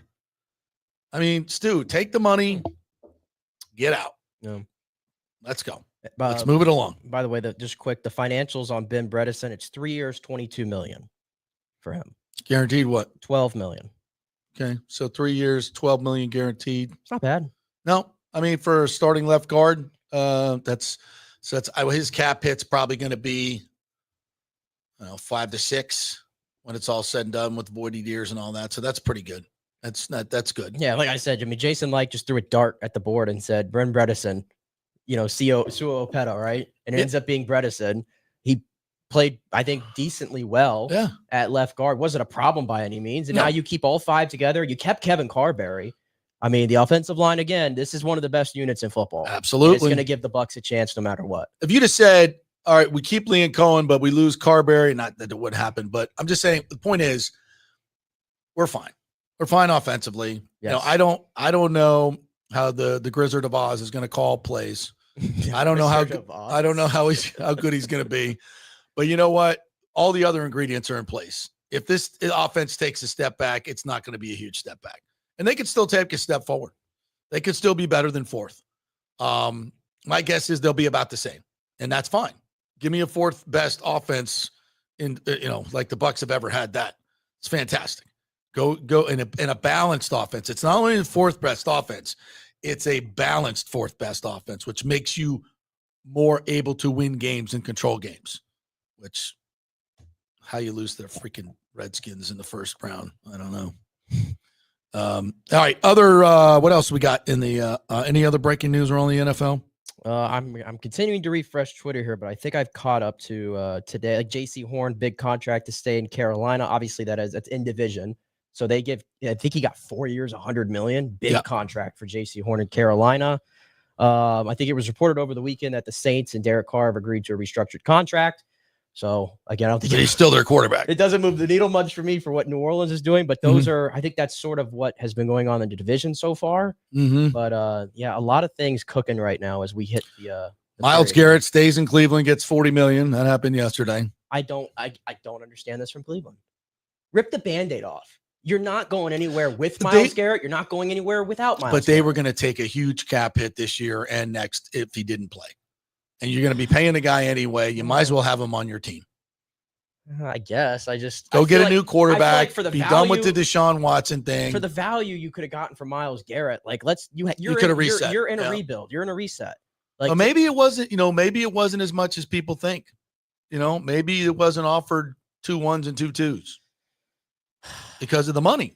You still had to pay him. I'll tell you this though, in terms of the idea that the Bucs could be trying to go and get a veteran pass rusher who's proven, with Mac going off the table before even really hitting free agency, with Myles Garrett now being off the market, Trey Hendrickson, I have to say, we thought maybe you could get that guy for a second-round pick. I'm not so sure anymore because now all of a sudden Trey Hendrickson's market, I mean, who else is there that's proven? I mean, I know Darius Smith was released by the Lions, but he's not a true, like he can make a difference for sure, but he's not going to be like a true number one guy. He's a second tier. Trey Hendrickson to me looks like he's the only number 1 tier guy. Josh Sweat. There. Yeah, but he's in like free agency. I mean, in terms of like trades. There's nobody else. You'd rather have free agency because you don't have to give up any draft capital. There's nobody else in Trey Hendrickson's tier. So now I go, if the Bucs are forced to give up a first-round pick if they wanted Trey Hendrickson, I don't know if they make that deal anymore. I don't think they make that deal because there's going to be a lot of teams that are going to have to be trying to get his services. If they do that deal, I'm not going to hate it. But he better as hell be healthy for the next 3 years and give us 17 and a half He is sacks. 31 years old. I know. I think he's 30. He just turned 31. 30. Is he 31? Mm-hmm. That's not good for an edge rusher to pay the premium. And the amount of money you're going to have to pay him on the extension. You're talking in the third. You're going to be paying him $30 million when he's 34 years old. You're paying him more than that. I just don't think that's wise. As much as I want a badass coming off the edge, what about Bosa? Oh, God, no. I know he's damaged goods. He's probably going back to San Francisco rather. I know. But can you get him for less? I don't know. Never on the field. Never on the field. Yeah. And that doesn't change. But yeah, the edge market though is dried up here a little bit. Yeah, that doesn't change at this age. All right, let me get to the Lightning. Terrible performance on Saturday. Good God. What a clunker. That was awful. I mean, Boston trades Marchand and Coyle and everybody else. Yeah. And they just came out and said, you know what? We're just going to outwork your ass. We're pissed. Yeah, we got nothing left. Well, you know what? We're going to come out and outwork your ass. We're not going to give you anything. And we're going to go win a game. And they did. And they stuffed it up the Lightning's butt. They did. And the players came in and was like, yeah, they outworked us. They outdid us. And, coming off the Sabres game where they didn't play great again, since the 2 new guys have gotten here, yes, they scored the winning goal on Thursday. That was great. They win the game 6-5, but it's not the way we want to play. No. And then the Boston game was just That's awful. the worst game they've played all year. Yeah, it's the worst game they play. It happens. It happens. Yeah, it happens. It happens. It's a clunker. Is what it is. We had Chief and Engblom and Phil said the same thing. You just wipe it away. It's just one of those games. I mean, the goal to me, like I feel like they were still pushing in the third period when it was 1-0. And then whatever happened with the goal from center ice with Vasilevsky, Coyle, whoever was dumping it in. He was just going to dump it in. So Vasi moves to the left to kind of see if he can cut it off. And then it hits the stick of the defenseman and ricochets to the far end of the net. After that, the Lightning, it seemed like that took the fight completely out of them. Yeah. And then it was just like, we're just trying to get to the end of the game at that point. You got to understand, they've been busting their ass in this 10-game run, So I think it just happens. It's one of those clunkers. It does. With an afternoon game. It does. And it changes your mentality. It's not every day that you see 86 put two performances like that back to back. I mean, he was benched.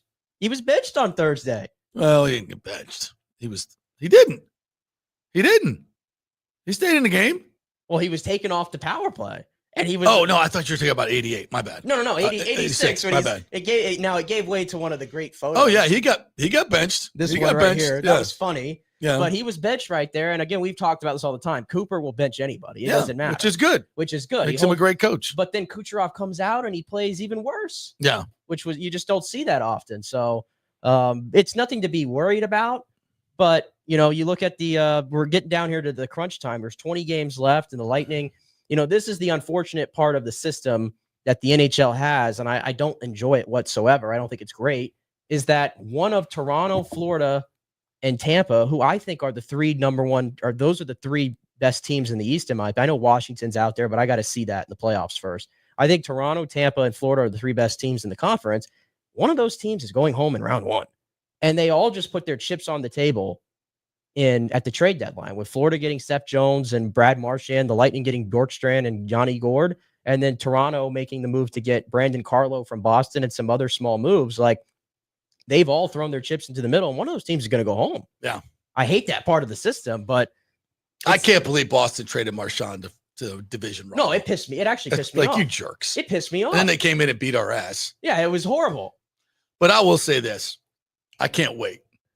It's going to be fun. Get rid of the Caps, Toronto. You're all done. Let's just go right to the Eastern Conference Finals.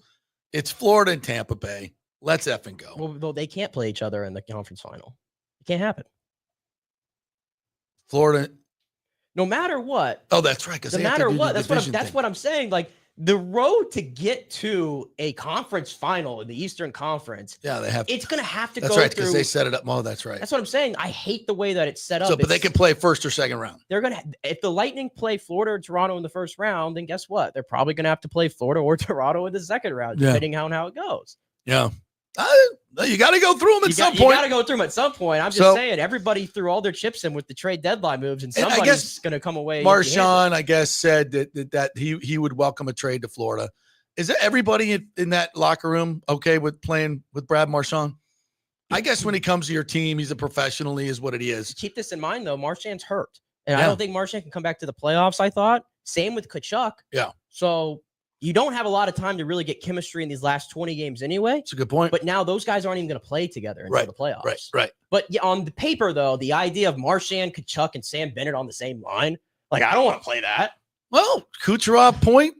I mean, that I will tell you right now, that line, if Florida put that line together and they gelled as well as it in your head, you might think that would frustrate the hell out of Kucherov and Gensel point for sure. I can't ignore that. Well, they're not going to play, on the home games. It's going to be Cirelli, Bjorkstrand, and Hagel going up against that line. Wow. Fascinating match. Wow. Bring it on, baby. Bring it on. I ain't scared of the Panthers. I ain't scared of the stinking Panthers. Hell no. Bring it on. Let's go. And we can, all the Canadians can come visit and see what a Stanley Cup team looks like DeSantis said. By the way, you see the Boston fans were starting fights the other night too? Yeah. You saw the video? At Emily? I didn't see it. Yeah, no. The Boston fan was he started throwing punches in the crowd, and guess what? He ended up with the bloody eye. Good. That's what you get. All right, we're going to take a break. When we come back, Carter McCain's going to join us, local attorney representing one of the groups trying to buy the Rays. They're going public. Can't wait to hear what he has to say with Joe Malloy's group out there. Oh, this is going to be fun. Quick break. We are brought to you by the great folks at the Gold and Diamond Source. Spring is sprung. It's always a great time to pop the question like Nick and I both did with the Gold and Diamond Source. It's a no-brainer. They got the best prices. They got the best staff. That's what makes it so easy. It's such an intimidating thing, but not with the Gold and Diamond Source. And you know what you're going to get. And don't do a fake diamond, folks. Do not start your relationship with a fake diamond. That's a really, really bad idea. Get it from the best. It's the Golden Diamond Source, 3800 Alberton Road, always online at thegoldendiamondsource.com. Back in 3.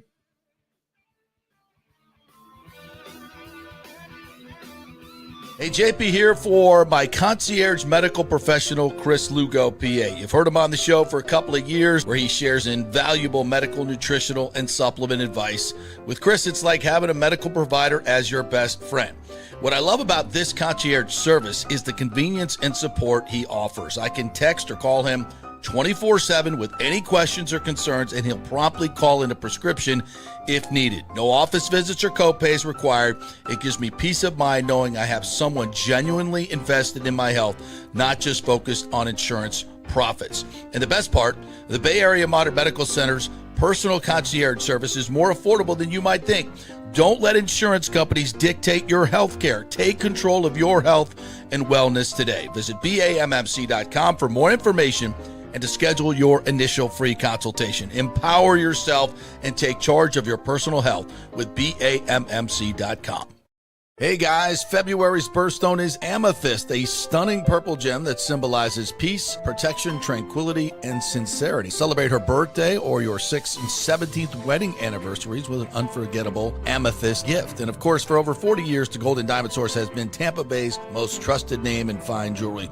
We only sell natural diamonds. If it's real love, it should be a real natural diamond. Don't get a fake. The Gold and Diamond Source first-time buyer program will help you learn about the 4 C's, what style, shape, and color works best for you and your unique style. Folks, it's the best customer service. They make it so easy for you, and they're not going to push you into something that you cannot afford. 0% financing for up to 5 years. If you finance $5,000, it's only $83 a month. Also, you can turn your old unused gold into cash or a stunning new piece. With gold prices soaring, there's no better time to trade up. So get that old jewelry and bring it on in. You know where, the Gold and Diamond Source, 3800 Overton Road, always online at thegoldendiamondsource.com. JP here for the Jeeves Law Group and my man Scott Jeeves. If you're going to hire an attorney, do you want some guy looking for a quick settlement and a quick buck, or do you want an attorney with some chops? Scott is a board-certified civil trial lawyer and a certified circuit court mediator. Been practicing in the Tampa Bay area for over 30 years. He is a peer-reviewed AV preeminent rated civil trial lawyer. They just don't hand out those classifications. He's been the lead class action counsel on many complex consumer protection cases and has handled hundreds of serious personal injury cases. He's dedicated his career to protecting injured victims and is committed to vigorously representing you. We're local, we're trusted, and we get results. Personal injury and personal attention. Call for a free case evaluation. That's 888-9-JEEVES. That's 888-9-JEEVES. The Jeeves. Hurricane Helene put a hurting on Tampa Bay, and for many of you, the rebuild will be a long process. You must beware of unscrupulous contractors offering up quick fixes for incredible prices. It's a scam. So go with long-standing reputable companies like Third Generation Plumbing and AC. My friend John Rodriguez has been serving Tampa Bay since 1995 with hundreds of 5-star reviews. If you need a new AC system or any home repairs from Helene, they will work with insurance companies to get you taken care of quickly, expertly installed, of course, and a 1-year maintenance plan and 10-year warranty included on all AC units. 0% financing for 60 months. Contact them at thirdgenerationplumbing.com or 813-961-8024. That's 813-961-8024, thirdgenerationplumbing.com. So many of our Tampa Bay neighbors are finding out the hard way from Hurricane Helene that homeowners insurance does not cover flood damage. You must have flood insurance. It's a separate policy. Immediately call Italiano Insurance at 813-877-7799, and they will shop around to find the best policy before rates go up. Lock it in. Over 60% are underinsured in Florida, or you're not getting your discounts that you're entitled to. So do an insurance checkup at Italiano, and they could save you thousands of dollars. Italiano will make sure you're with a highly rated insurer, so there are no surprises in your time of need. Our hearts go out to all our neighbors devastated by Helene. These are the times we're proud to protect all the pieces of your life. Italiano Insurance, 813-877-7799.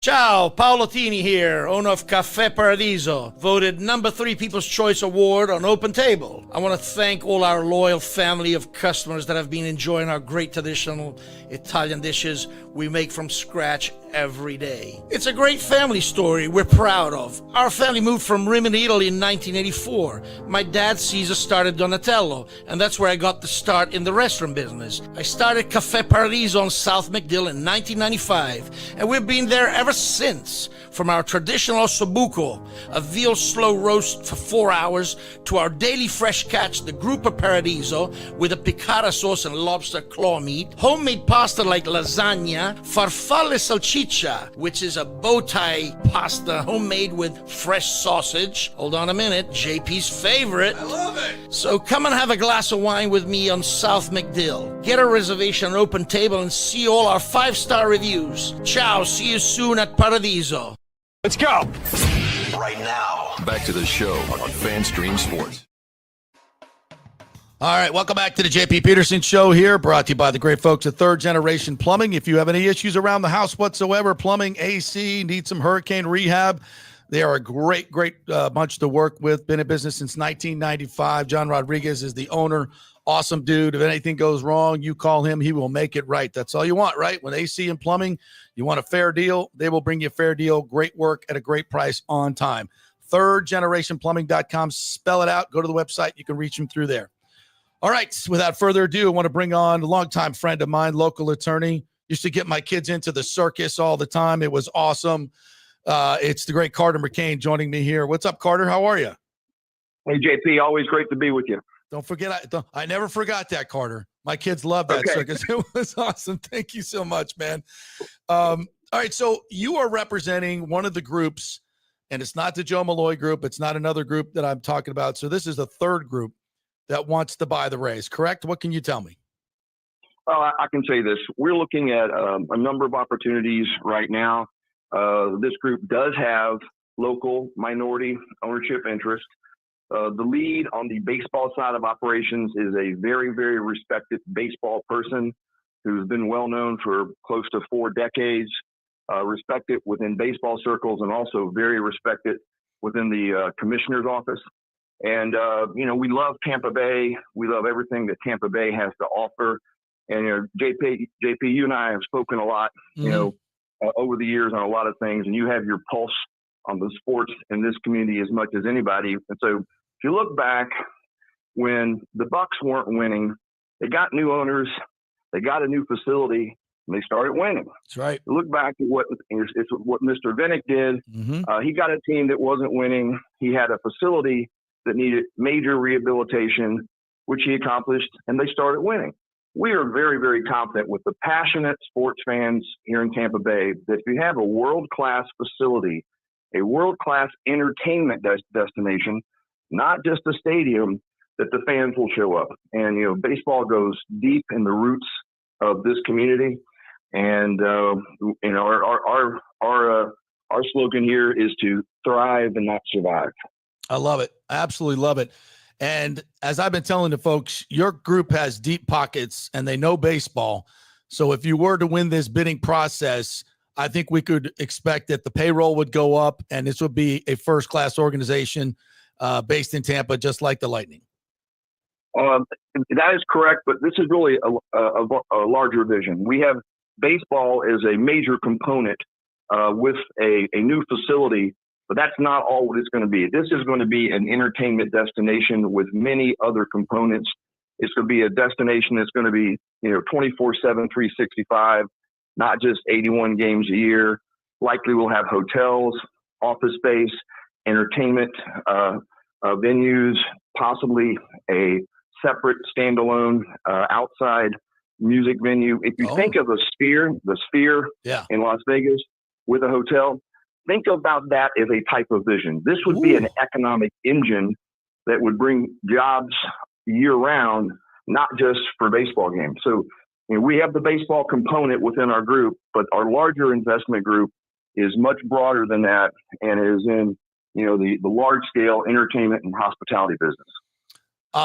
And I know you got NDAs with these folks, so explain to our audience why we can't give out their names and why these are high level negotiations, and until it's done, these folks don't want their names out there, correct? Well, they can't put their names out there, and there are discussions that are occurring at different levels, and just rest assured that I've been involved in Tampa now for 38 years, ever since I graduated law school in 1988. These are some very, very well-respected, very successful people.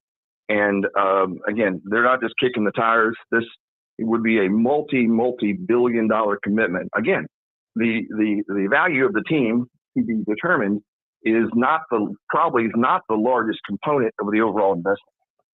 So Carter McCain, local attorney, talking to us now about his group trying to buy the Rays. Is it fair to say that you would prefer an entertainment district like that being more centrally located in the marketplace in Tampa as to draw from the east, Orlando, et cetera, as opposed to a peninsula in St. Pete that's surrounded by water? Are you prepared to say you prefer Tampa like Major League Baseball, or what are you prepared to say about location?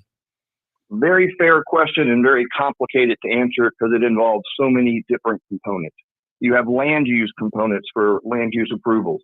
You have being located where it's going to be an entertainment district. So you're going to have the right roadways and the right infrastructure for that location. But we are Tampa Bay centric. We're not at this point ready to say we want to be in a particular county. But, if you just look around the area where sports fans come for Tampa Bay sports, they come from Lakeland, Polk County, Pasco County, Wesley Chapel. They come from Sarasota, Manatee County, all over Hillsborough, all over Pinellas. And so a location that makes sense for people to get into and out of on a regular basis is very important to us. But there are a number of locations that are being evaluated, and conceptual plans have been discussed. Carter, are you prepared to say what negotiations are like? Have you talked to Stu Sternberg officially, unofficially? What's the negotiation been like? Are you close to a price? What can you tell us? I really can't discuss any of that. I will tell you that I personally have not been in discussions with any individual with the Rays. There have been discussions that have been had within the group. There have been discussions that have been had within Major League Baseball. We're very interested. We have the capability and the expertise to execute. And now that this issue regarding the Rays has bubbled to the top, we're here and, had a long call with our group last night after you and I spoke. Yeah. And we're anxious, have the capacity, and look forward to see where it can go from here.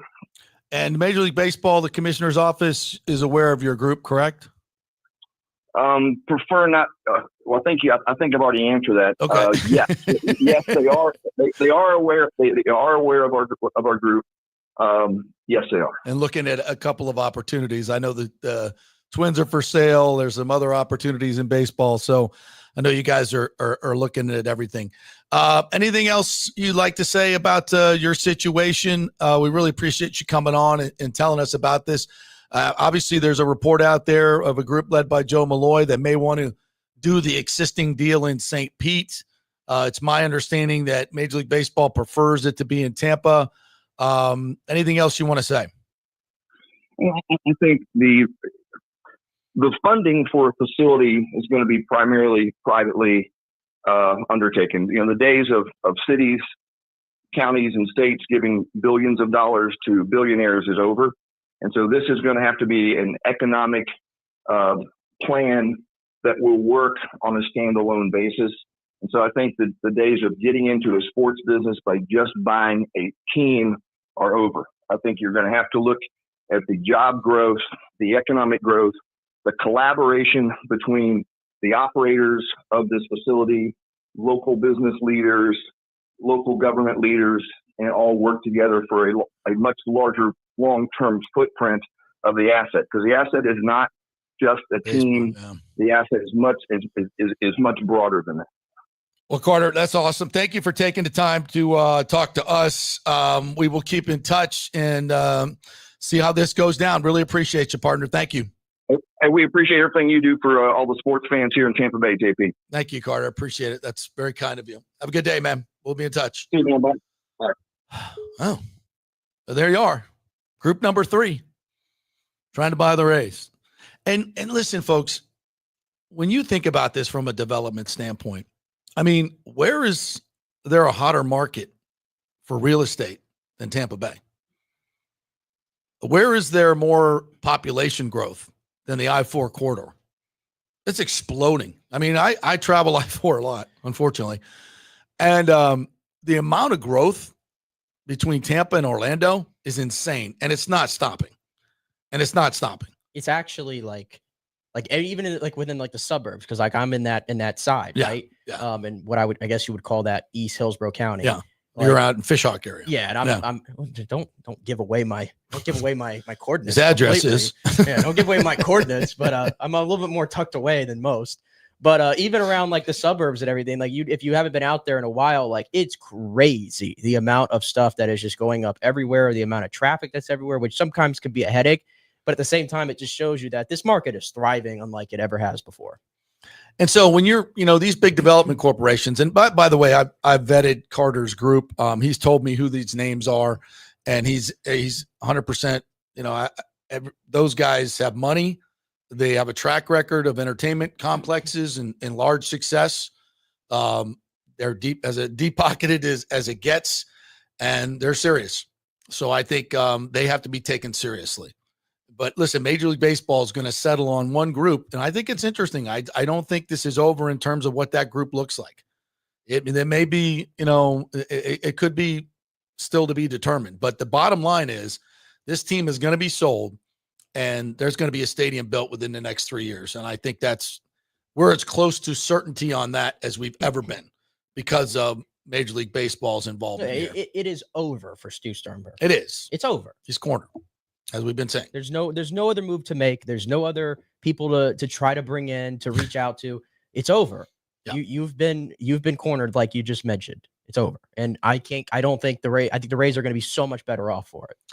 And listen, again, not personal. And Stu Sternberg has done a lot in terms of remaking this team competitively on the field. He's done a tremendous job in that area, and we always give him kudos for that, 100%. But you get to a point where, you know what, playoffs isn't good enough. And then it's a community asset. The Rays, you own them, but they belong to Tampa Bay. They belong to the baseball fans of Tampa Bay. We are the driver. We pay for the tickets. We watch the games. We are the economic driver. And we have been ignored for far too long. Far too long. I know you love the Trop. This fan base deserves a state-of-the-art stadium. This fan base deserves it to be located where it's accessible for everyone on a Monday through Sunday basis, not just with the weekends. With how much baseball, and I talk about this all the time because I'm very passionate about it, with how much baseball and the history of the sport is ingrained in this city. Incredible. And I shouldn't say this city because then it means like I'm just talking about Tampa. Tampa Bay as a whole. Tampa Bay Absolutely. As a whole, right? 7 counties. I just feel like we deserve so much more. Like, I love what the Lightning have done and what they've been able to build in this community that didn't really know much about hockey before, and that's great. I want that for baseball because at the end of the day, baseball to me, I've always felt like that is Tampa Bay. Yeah. Baseball to me, it's an easier sell than hockey. Yes, and look at what they've done with hockey. And exactly. The template is, as I've said for how long, the template is just right there for you. It's just not brain surgery. And I think it's crazy that people still argue over where the stadium should be. It's a no-brainer.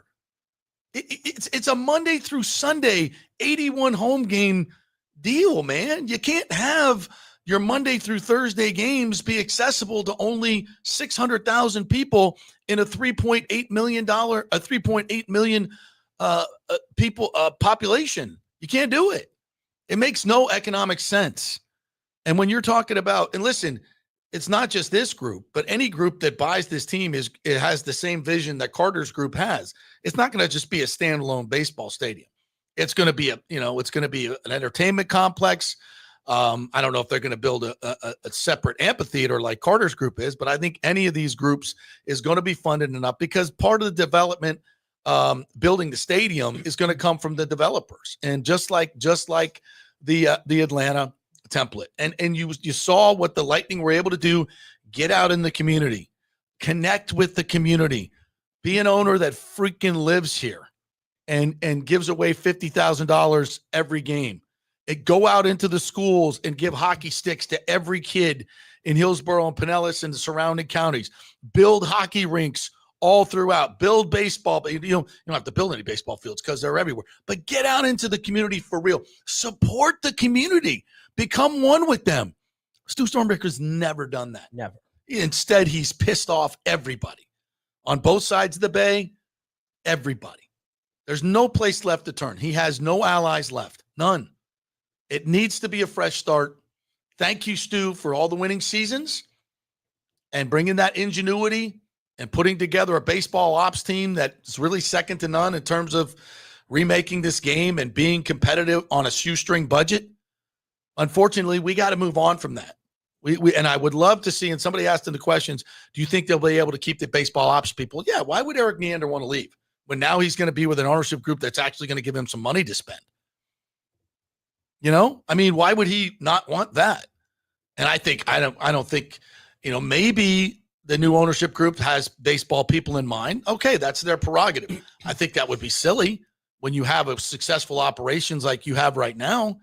So I wouldn't touch anything on the baseball side. That would be silly. They've been competitive on a shoestring budget. Imagine what they can do with a full payroll, or even 140 million, 150 million average payroll. Be incredible. And so, yeah, I think that it's like I've said. This to me, the timing is perfect. You're playing outdoors in Tampa. The response has been incredible, as we knew it would be. Premium seating sold out in a week. All the other tickets are pretty much gone. It's gonna be an incredible vibe outdoors, especially in the first 2 months when the weather's good. This team has a chance to be pretty damn good. I think with this pitching staff, I would like to see them. There's still time to add a bat, trade a pitcher, get a bat. Why not? I thought it was interesting. An article on JD Martinez, who's 38 years old and had a down year last year, but that dude is a hitting savant. And every team he's ever played with, his teammates love him. And he would be a great guy to bring in just to mentor these young players. And I know he doesn't play in the field, and the Rays don't like that.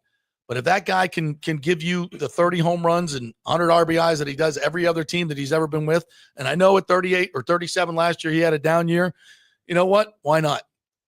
Why not bring him in? And it would cost you probably $8 to $10 million. Why not? But regardless, I still think there's an opportunity for them. Yeah, you're counting on Junior Camaneros, played 50 major league games, to be a power source. That's risky. Well, I was counting on Josh Lowe to come back, Brandon Lau to stay healthy. All this stuff is I think hope. I think as we've said, though, playing in Steinbrenner Field, I think is going to help this lineup a lot succeed. No question. I think Brandon Lau is going to benefit probably more than anybody with the short porch in right field, right? No question. Junior Caminero, I know it's spring training, but he's locked in. By the way, have you noticed Curtis Mead? Jesus. How about that? What is he, 15 for 20 in spring training or something crazy like that? Like, Curtis Mead is playing his way onto this team. We continue to see day in and day out Chandler Simpson doing incredible things on the field on the base paths. I mean, that guy, he's not going to be on the roster to start, but I would probably venture to say we're going to see him some point over the summer, maybe. Yeah. And he seems like the kind of guy that could provide a jolt to your offense just with all the different things he could do. Like Carson Williams, if that guy gets really toasty in AAA to start the season, who's to say he won't be up here? Chandler Simpson. Simpson. That's what I'm saying. Like, I mean, I still and look at the division. This is important for the Rays. The Yankees, Garrett Cole just got recommended for Tommy John surgery. Okay. So the Yankees and Carlos Stanton looks like he's going to have some major surgery. He'd be out for the season. So the Yankees, just like that in a week, are probably without Garrett Cole and without Giancarlo Stanton for the rest of the season. And they already lost one. So that puts the Yankees behind the 8 ball. The Red Sox have made a little bit more moves, but are they ready yet? Don't really know. The Orioles, they lost Corbin Burns. Their rotation is really sketchy right now, and they didn't really do much to add some guys. They lost Santander. It's a big loss.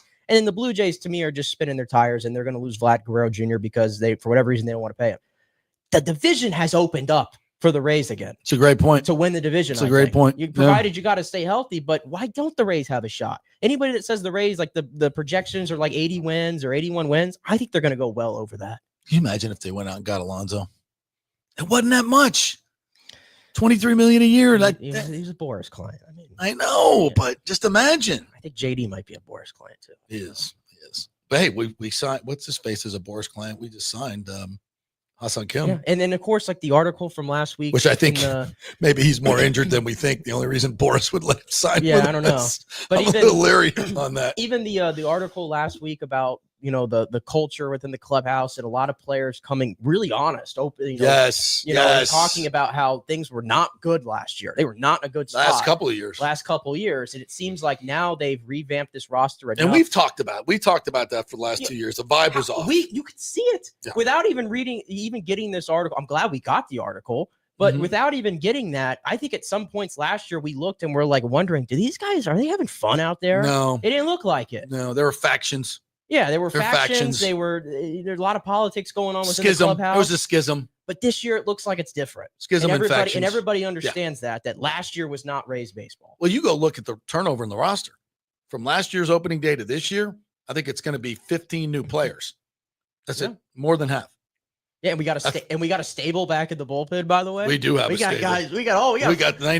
I don't think that's 99ers now. Yeah. I think we've upped. We went from 98 to 99. Might be triple digits. I'm telling you, we got some arms. I'm telling you, I'm bullish on this Rays group this year. Yeah, just as I put this vision out there, and I'm going to put it out into the public again. Imagine, if you will, a packed stadium in Tampa. It's a beautiful spring day. It's new ownership on the horizon. Stu, the Wicked Witch is dead. The Wicked Witch is dead. Here comes a new shining group of owners with Tampa ties, deep-ass pockets, money. They're walking on the field, and they're just money falling out. It's money falling out. They go out, and you know what they do for opening day? We're getting a big bopper. They make a trade for some big bopper. You know, you've heard of that hits 30 home runs a year, like in play in the playoffs. And you got this pitching staff.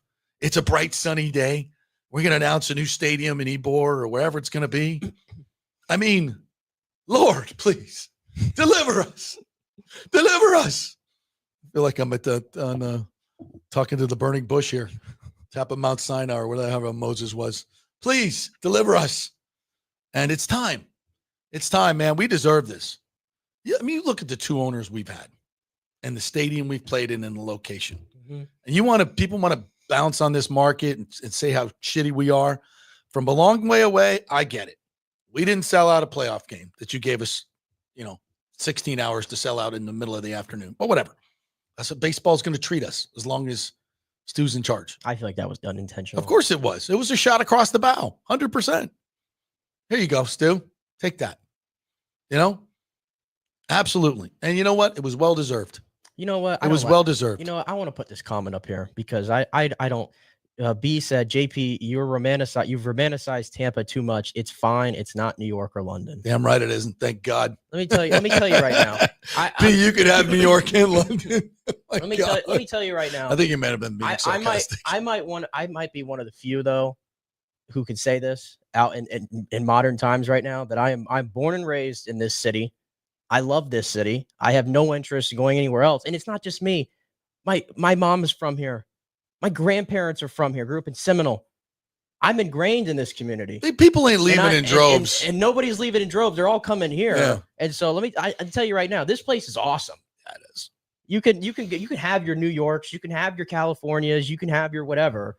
To me, I'm biased, sure, but I think it's the greatest place on earth.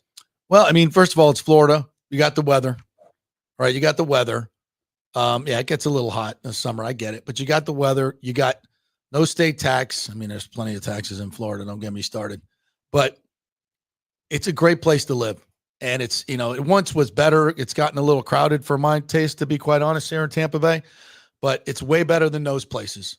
It is the free state of Florida. It is the most wonderful place to live. I agree with you. We got the greatest airport. We got the Lightning. We got the Bucs. We got so much here. We got spring training. We got a PGA Tour. We got the Grand Prix. We got a great university sitting right downtown too. We had USF, which is still hasn't reached its potential from an athletic standpoint. I think but that new stadium is coming online. I mean, this is where all the growth is. This is where all the money, people with big money and want to develop. But you're looking around. Where would you go? Where would you go? Oh, look at that place down there. That place is really popping. And it's still somewhat affordable to build in. It's a pro-growth state with a great governor. Number one in education and economy, by the way. I don't know if I saw that in the Times today. Yeah, this is the place to be. This is the place to be. And we deserve this. We deserve it. You put a state-of-the-art stadium in centrally located with local owners. It is a complete game changer across the board. Across the board. And we'll finally do it right. Well, Miami doesn't. They screwed it up too. They put it in a horrible area and spent way too much money. The same thing they're doing in St. Pete. I know Joe Malloy's group wants to build in St. Pete. I still don't think it's happening. It might. But I think otherwise. Because I know the groups that are involved.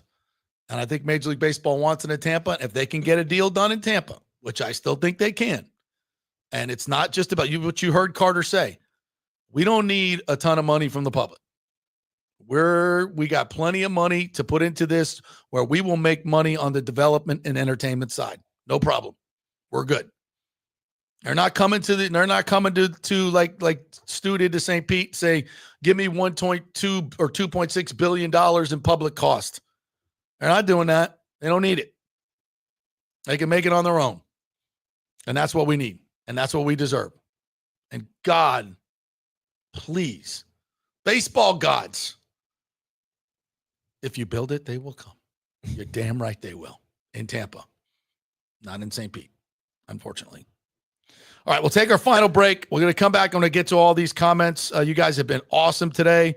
Do we need a little bit more lightning talk? We'll do it. Whatever we got left, we'll give it to you. Quick break. Stay with us. Thanks to all of our great sponsors. We love you. Got a few more coming on board, too, this month. I'm very excited about. So thanks to all you people watching Back in 3. Stay with us.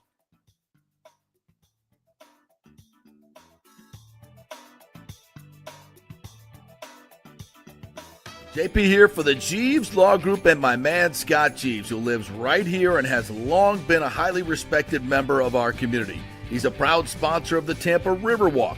Jeeves Law Group is also a proud sponsor of our Grand Central District in St. Pete and has neighborhood events throughout the year. He has an office on Central Avenue in St. Pete and one on South Howard in Tampa. You can't get more local than that. So when you need an attorney, you're going to hire some huge firm that advertises all over the state or the one that supports your favorite sports show.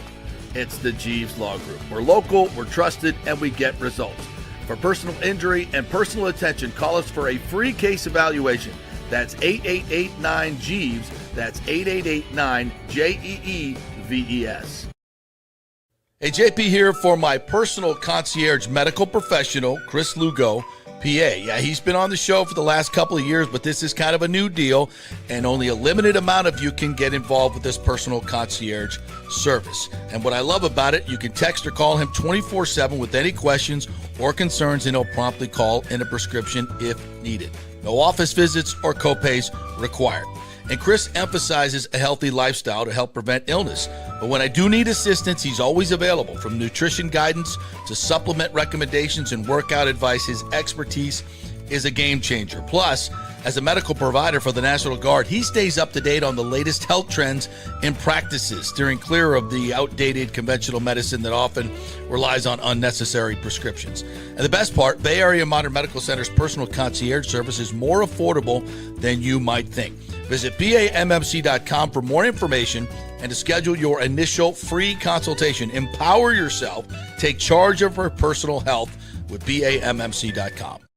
Hey guys, February's birthstone is amethyst, a stunning purple gem that symbolizes peace, protection, tranquility, and sincerity. Celebrate her birthday or your 6th and 17th wedding anniversaries with an unforgettable amethyst gift. And of course, for over 40 years, the Golden Diamond Source has been Tampa Bay's most trusted name in fine jewelry. We only sell natural diamonds. If it's real love, it should be a real natural diamond. Don't get a fake. The Golden Diamond Source first-time buyer program will help you learn about the 4 C's, what style, shape, and color works best for you and your unique style. Folks, it's the best customer service. They make it so easy for you, and they're not going to push you into something that you cannot afford. 0% financing for up to 5 years. If you finance $5,000, it's only $83 a month. Also, you can turn your old unused gold into cash or a stunning new piece. With gold prices soaring, there's no better time to trade up. So get that old jewelry and bring it on in. You know where, the Golden Diamond Source, 3800 Omerton Road, always online at thegoldendiamondsource.com. Let's go. Right now, back to the show on FanStream Sports. All right, welcome back to the JP Peterson Show, brought to you by the Cafe Paradiso, our good friend Palatini over there. Man, I was over there the other night for Valentine's with my lovely Ashley. We had a tremendous dinner. Oh, the farfalle, salsiccia. Oh, big lump crab meat, Maine lobster in there. So good. It's a nice light sauce. And the crab cakes were amazing. You know, he does seafood so well over there. The Grouper Paradiso is so freaking good. Oh, that's what Ashley, she loved it. She loved it. It's a great place. It's not pretentious. It's lovely, classy. All the waiters have great Italian accents, and they've been doing it forever. So the service is absolutely impeccable, and the food is amazing. And Paulo's there. You can see him, literally have a glass of wine with him. Number 3 on Open Table. It is fabulous. So make sure you make a note of it. You've been thinking, oh, where should I go? Traditional Italian. The lasagna is fantastic. I'm jonesing for it right now. I got to get over there. Go see my man Paolotini at the Cafe Paradiso right there on South McDill. Just go to Open Table and get your reservation. All right, let's get to let's finish it out with all these great people that are making comments today. So we'll go back to like the middle of this because there've been so many people. And I want to get to some of the folks that our regulars are in here, but I want to get to some of the other folks too. Jeff Stutler says, JP, thank you for all you do and have done on the Rays ownership debacle. It is my pleasure. It has been it's been a pain in the ass, to be quite honest with you. I know you guys get tired of hearing about it. I get tired of talking about it. I get tired of doing stuff. I get tired of taking shots about it. But yeah, I think we've come out on the good end of this for everybody, and that's what's important. I'm here for Tampa Bay sports. Joe Jago says that Malloy local or another New Yorker wiki says he's from Tampa. Just curious because of his Yankees involvement. I know he's been involved with the Yankees, but he's no longer involved with the Yankees. So, and I don't know how that's going to play into it, to be quite honest. I don't know. You know, he was married to Jessica Steinbrenner. They're not married anymore. You guys connect the dots if you want. I'm saying anything disparaging, but I know his group is in it, and there's a bunch of groups. We'll see who wins. I'm trying to get Joe on the show to hear from him, so we'll see if he comes on. Richie P says, I heard the news, had to drop in on the show. Thanks, buddy. Always love to have you in, my man. Christopher Cole, 4 years, $100 million for Horn. Is that worth it?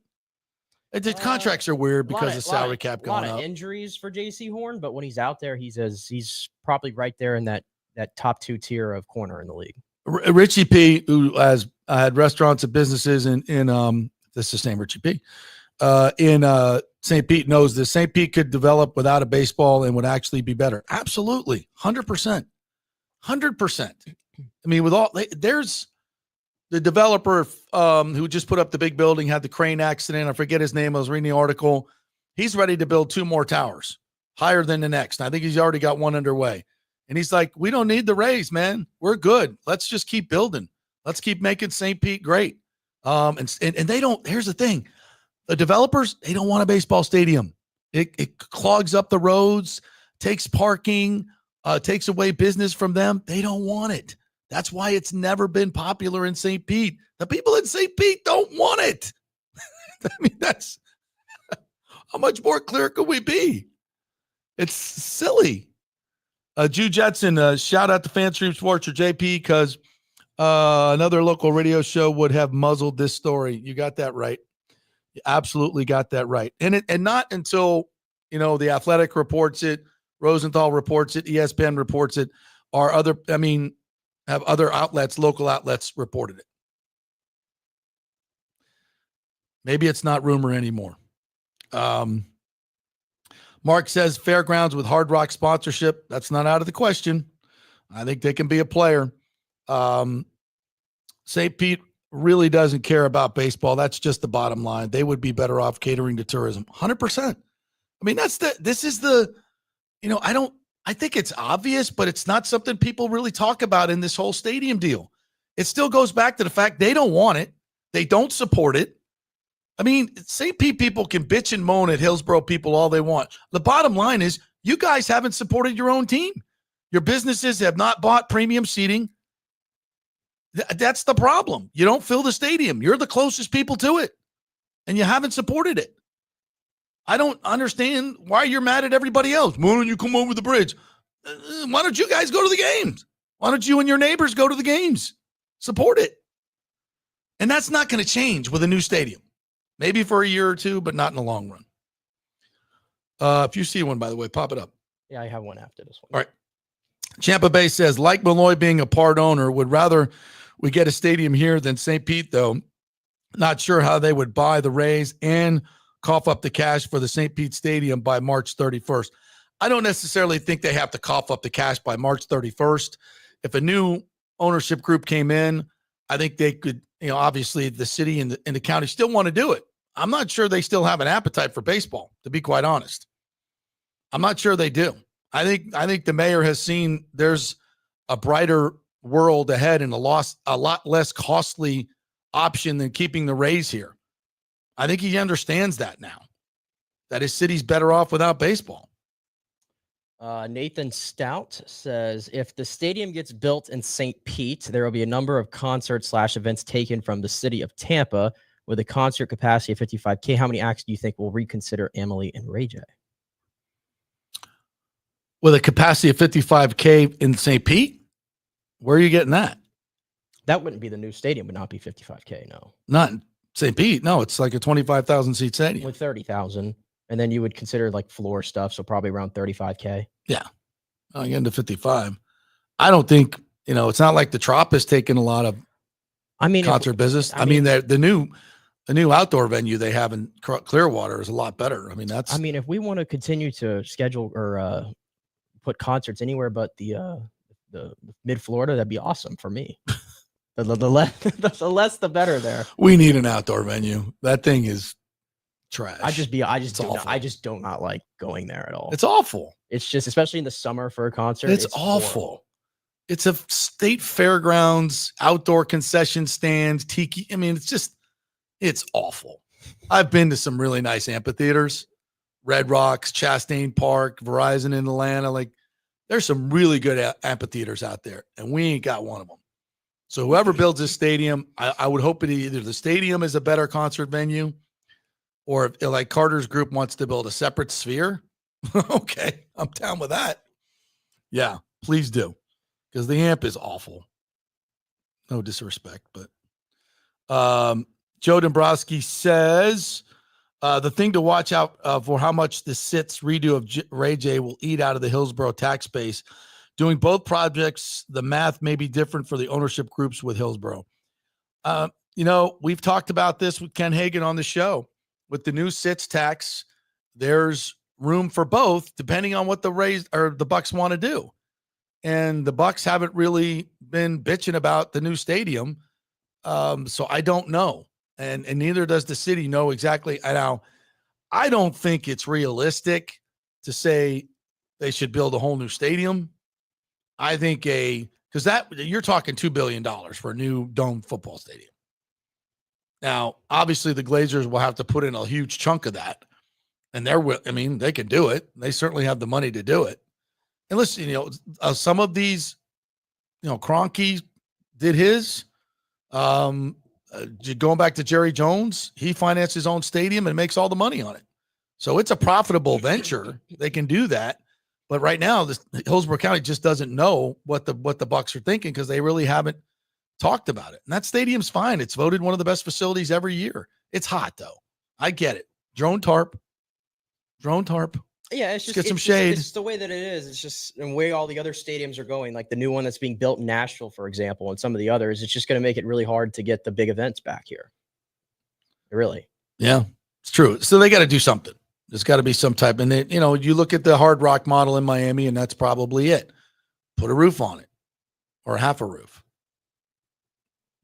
Muslim Adam Sandler says Stu is watching the show right now, by the way. Stu, if you like to call in, we have a number.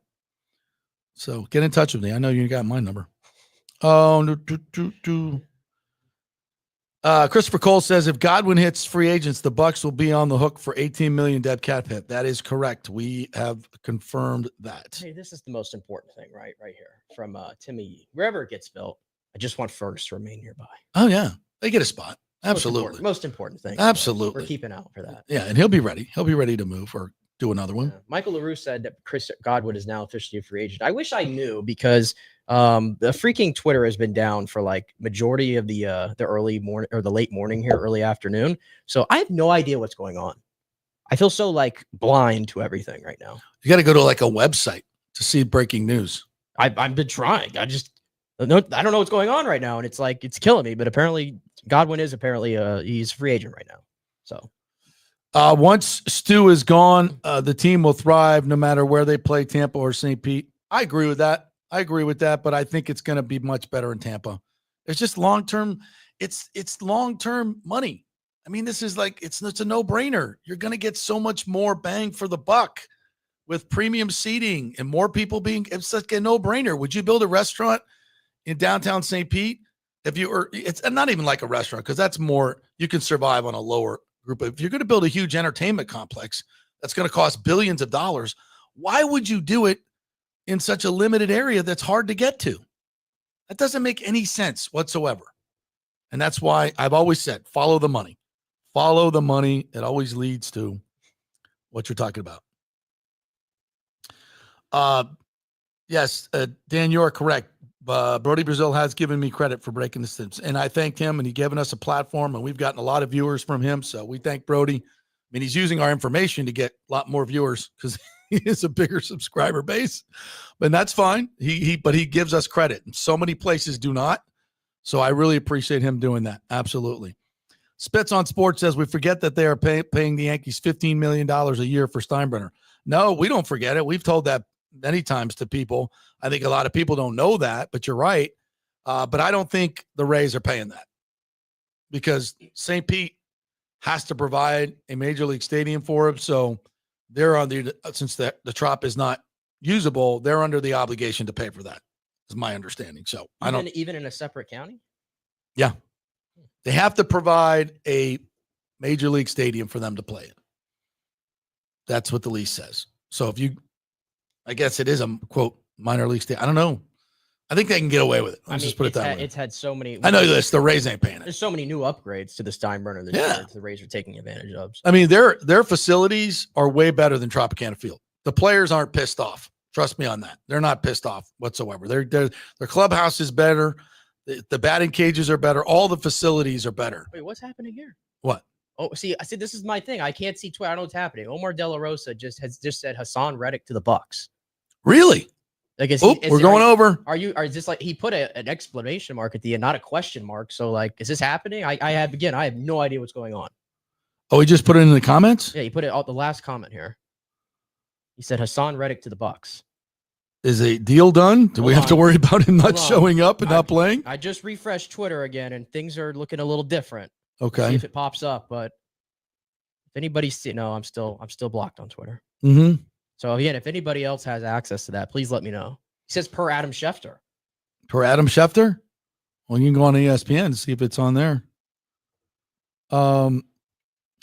Ray Kennedy says McCain describes something like what could be done at West Shore location or Fairgrounds if Hard Rock is part of the group. Absolutely. Absolutely. Either one of those locations could be a huge entertainment spot.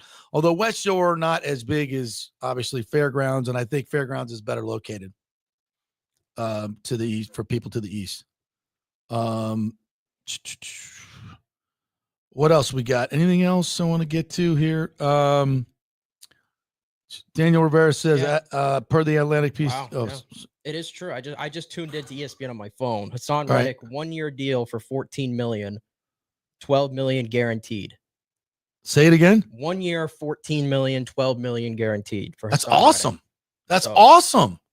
We get out cheap. That is actually a pretty Dude, that's awesome. Give me his numbers real quick, Nicky. Numbers. He's about average about 11, 12 sacks a game. 30, plays. He's 30 years old. In 2023 or 2022 with the Eagles, he had 16 sacks. 2023, he had 11. And then he had, remember the whole contract issue there, was traded to the Jets. He played in 10 games after his holdout. He only had a sack this year in those 10 games, but I have to dive a little deeper into that because I remember I was unsure about Hassan Reddick being an option because of the whole stuff that he did with his contract and the holdout and all that. But yeah, I mean, $14 million, $12 million guarantee doesn't sound too bad though. And again, this is a guy. Great. This is a guy who had 4 consecutive years with 11 sacks or more before this past year. And so you grab him. So it's not you're not giving up assets for Trey Hendrickson. I know Bucs Spaceman doesn't like that.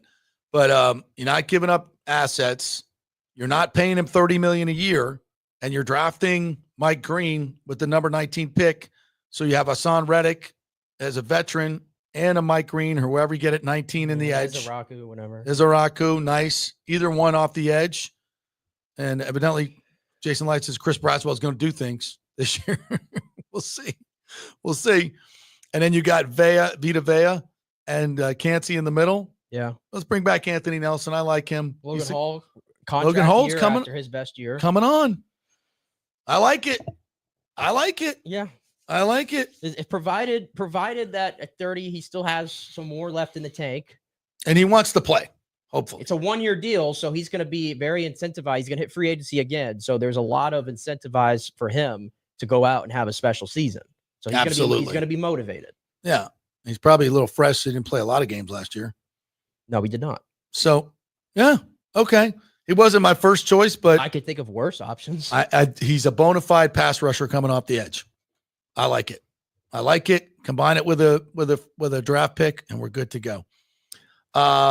One more from here. It says Last Waltz Media says it sounds like this entertainment business group is looking for a large amount of land to build up for a stadium and entertainment district. Yes, they are. But I can tell you this: they are eyeing the Ybor City location. The Ybor City location is still big enough to provide all of that. What are you laughing at? Rick just said JTS just signed a 3-year deal with the Barbizon modeling agency. He'll be a smash. Finally, he's found his calling. Let the record show, JP, that I was around when the Bucs drafted JP, and I remember we were in the car together, and you were literally going on and on. I thought you were doing one of your just nonsensical things that you were clinging to, right? And you were so convinced that because he had so many photos, so many shirtless photos, that you were like, he's not going to pan out. You had that already earmarked before he even stepped foot on the field. Well, remember we were in the old cow pasture, the Genesis, and Kayla was I asked her, I said, go look up his Instagram and tell me how many shirtless pictures he has. And she came back with 46, right? Wasn't it 46? It was a lot. It was a lot. And I was sitting there in the back seat like, this is nonsense. But we talked about it on the air that day, and we were just laughing about it. And the next day, all of them were gone. Yeah, remember that? He gone. Scrubbed his Instagram. So it was already something with the team. And it just never worked out. Remember, he didn't play during COVID, and that was just not a good pick. One of Jason Licht's worst. You can't, but he was a chess piece, according to Todd Bowles. All right. Do we call it a day? Yeah. Anything else we need to get to? I think we're in the clear. I think we covered our bases here. So we got the Hassan Reddick thing in too. So that's good. All right. Thank you guys once again for joining us again. If you missed anything, you were trying to watch on Twitter and it didn't work for you, go back and watch on YouTube, on our Facebook page as well. You can check it out there. YouTube at JP Peterson Show, or Facebook. You can also listen as a podcast each and every day, Apple and Spotify. Pick it up there. Please like and subscribe on all of those platforms.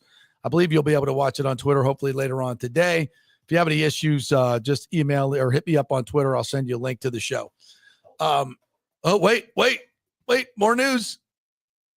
They're saying in the chat that Chris Godwin's back. What? They're saying in the chat Chris Godwin is back. Well, let's go to the Buccaneers. Let's go back. Let me pull up my ESPN again. Instagram. Yeah. I got to go back to the broadcast on ESPN here. Hold on. All right. This is a great thing we can do with our show here. All right, 3 years, $66 million. Oh, really? They're talking about Aaron Rodgers right now on ESPN, but William Lima Schefter though is on the phone right now on ESPN though. I'm looking. He is? Yeah, he's typing away on his phone, so I'm sure he's tweeting whatever. Chris Godwin, 3 years, $66 million. Well, they haven't put it up on the Bucs website yet. That's per Ian Rappaport. So Schefter looks like he's catching up in real time. So there you go. So Godwin's back? Yeah. So what did we say last week? I think Lavonte is coming back. We think Godwin's coming back. They're going to sign somebody. They're going to sign an edge in free agency. If this is a veteran, I mean, just do the math. Ding, ding. Just do the math straight up. 66 divided by 3 is 22. I'm okay with it. Seems pretty good to me. I am okay with it. It's I think that's everybody's happy. Thank God. I love it. And am I concerned about the injury? No, I'm not going to be concerned about it. We're going to get a good Godwin. Should have never been injured anyway. But anyway, let's go. Let's go. I like what we're doing here. John Hill is not. Says Reddick is only 6'1", 240. He'll be 31 in September. What a wet blanket you are, John Hill. Go watch a Cyclones game, will you? So listen, I say put the band back together. I've always said that. We got too good of a thing going. Yeah, there it is. 44 million. We're going to hire a full-time game manager. 44 million guaranteed. Really, I like the Mike Evans deal. Like, it's very similar, just a tick above. Yeah. 2 years. Chance to make 24 million, Ian Rappaport says. Yeah. So there'll be some incentives in there, clearly. Awesome. I like So let's wrap up the show. We got new ownership on the way for the Rays, which we talked to one of the new ownership groups, and they want to build an outdoor music venue and a huge entertainment district, plus the baseball stadium. They got deep pockets. They're in the mix. We got 3 groups in the mix. The Joe Malloy group wants to do in St. Pete. I don't think that's going to happen, but we'll see. And then the third group, which I'm still sitting on, which is another group of elite Tampa businessmen who may be the preference of MLB. They have deep pockets and are very well connected. And there's going to be a new owner. We got Godwin back. We got Reddick. Ben Bredesen is back. The Lightning are right in the mix with Borkstrand and bringing back Yanni Gord. Let's effing go. Are we slowly transforming back to Tampa Bay? Are we? Are we Tampa Bay again? Are we? I don't know. God, Jason, like you madman. I tell you this. Give me. Yeah. I'm looking around like, is there another city that's got it as good as we do right now? You know, I think it's awesome. What an awesome time to be a Tampa Bay sports fan. We're going to get new Rays ownership, get a new stadium in Tampa. The Lightning ain't going anywhere anytime soon. The Bucs are making deals. They got what they want. Got a lot of runway ahead, too, to get some other guys. I'm excited. Got a bona fide edge rusher. Going to draft one, too. Damn. That was a show. Two breaking news items right past the top of the hour, too. Yeah, that's a show. Literally had the closing music playing. Yeah. Had to cut it off for Chris Godwin. Because we can do that. Wow. Well, there you go, folks. Each and every day, this is what we do. All Tampa Bay sports, breaking news, whatever you need right here at the JP Peterson Show. It's free, but we thank our sponsors again, Bay Area Modern Medical Center, BAMMC.com. The great Chris Lugo, Concierge Medicine. Sign up with him. You will not regret it. Go to BAMMC.com to get that information. Italiano Insurance, always the best. Great customer service. Call them up. Let them do all your insurance. Just save hundreds, thousands of dollars likely. Gold and Diamond Source, Julie and Steve Weintraub, we love you. Thank you for all your support throughout the years. Couldn't do it without you. Go buy a ring there. Third Generation Plumbing, AC and plumbing, whatever you need around the house, they will do it. ThirdGenerationPlumbing.com. Cafe Paradiso, greatest Italian food in town. And the Jeeves Law Group, JEEVES lawgroup.com. Thank you to all our sponsors. Reach out to them and tell them you appreciate them. Just send them an email. So we appreciate you supporting the JP Peterson Show. We love you. When we need you, we're going to use you. Have a great day, everybody. Go Tampa Bay. Awesome stuff.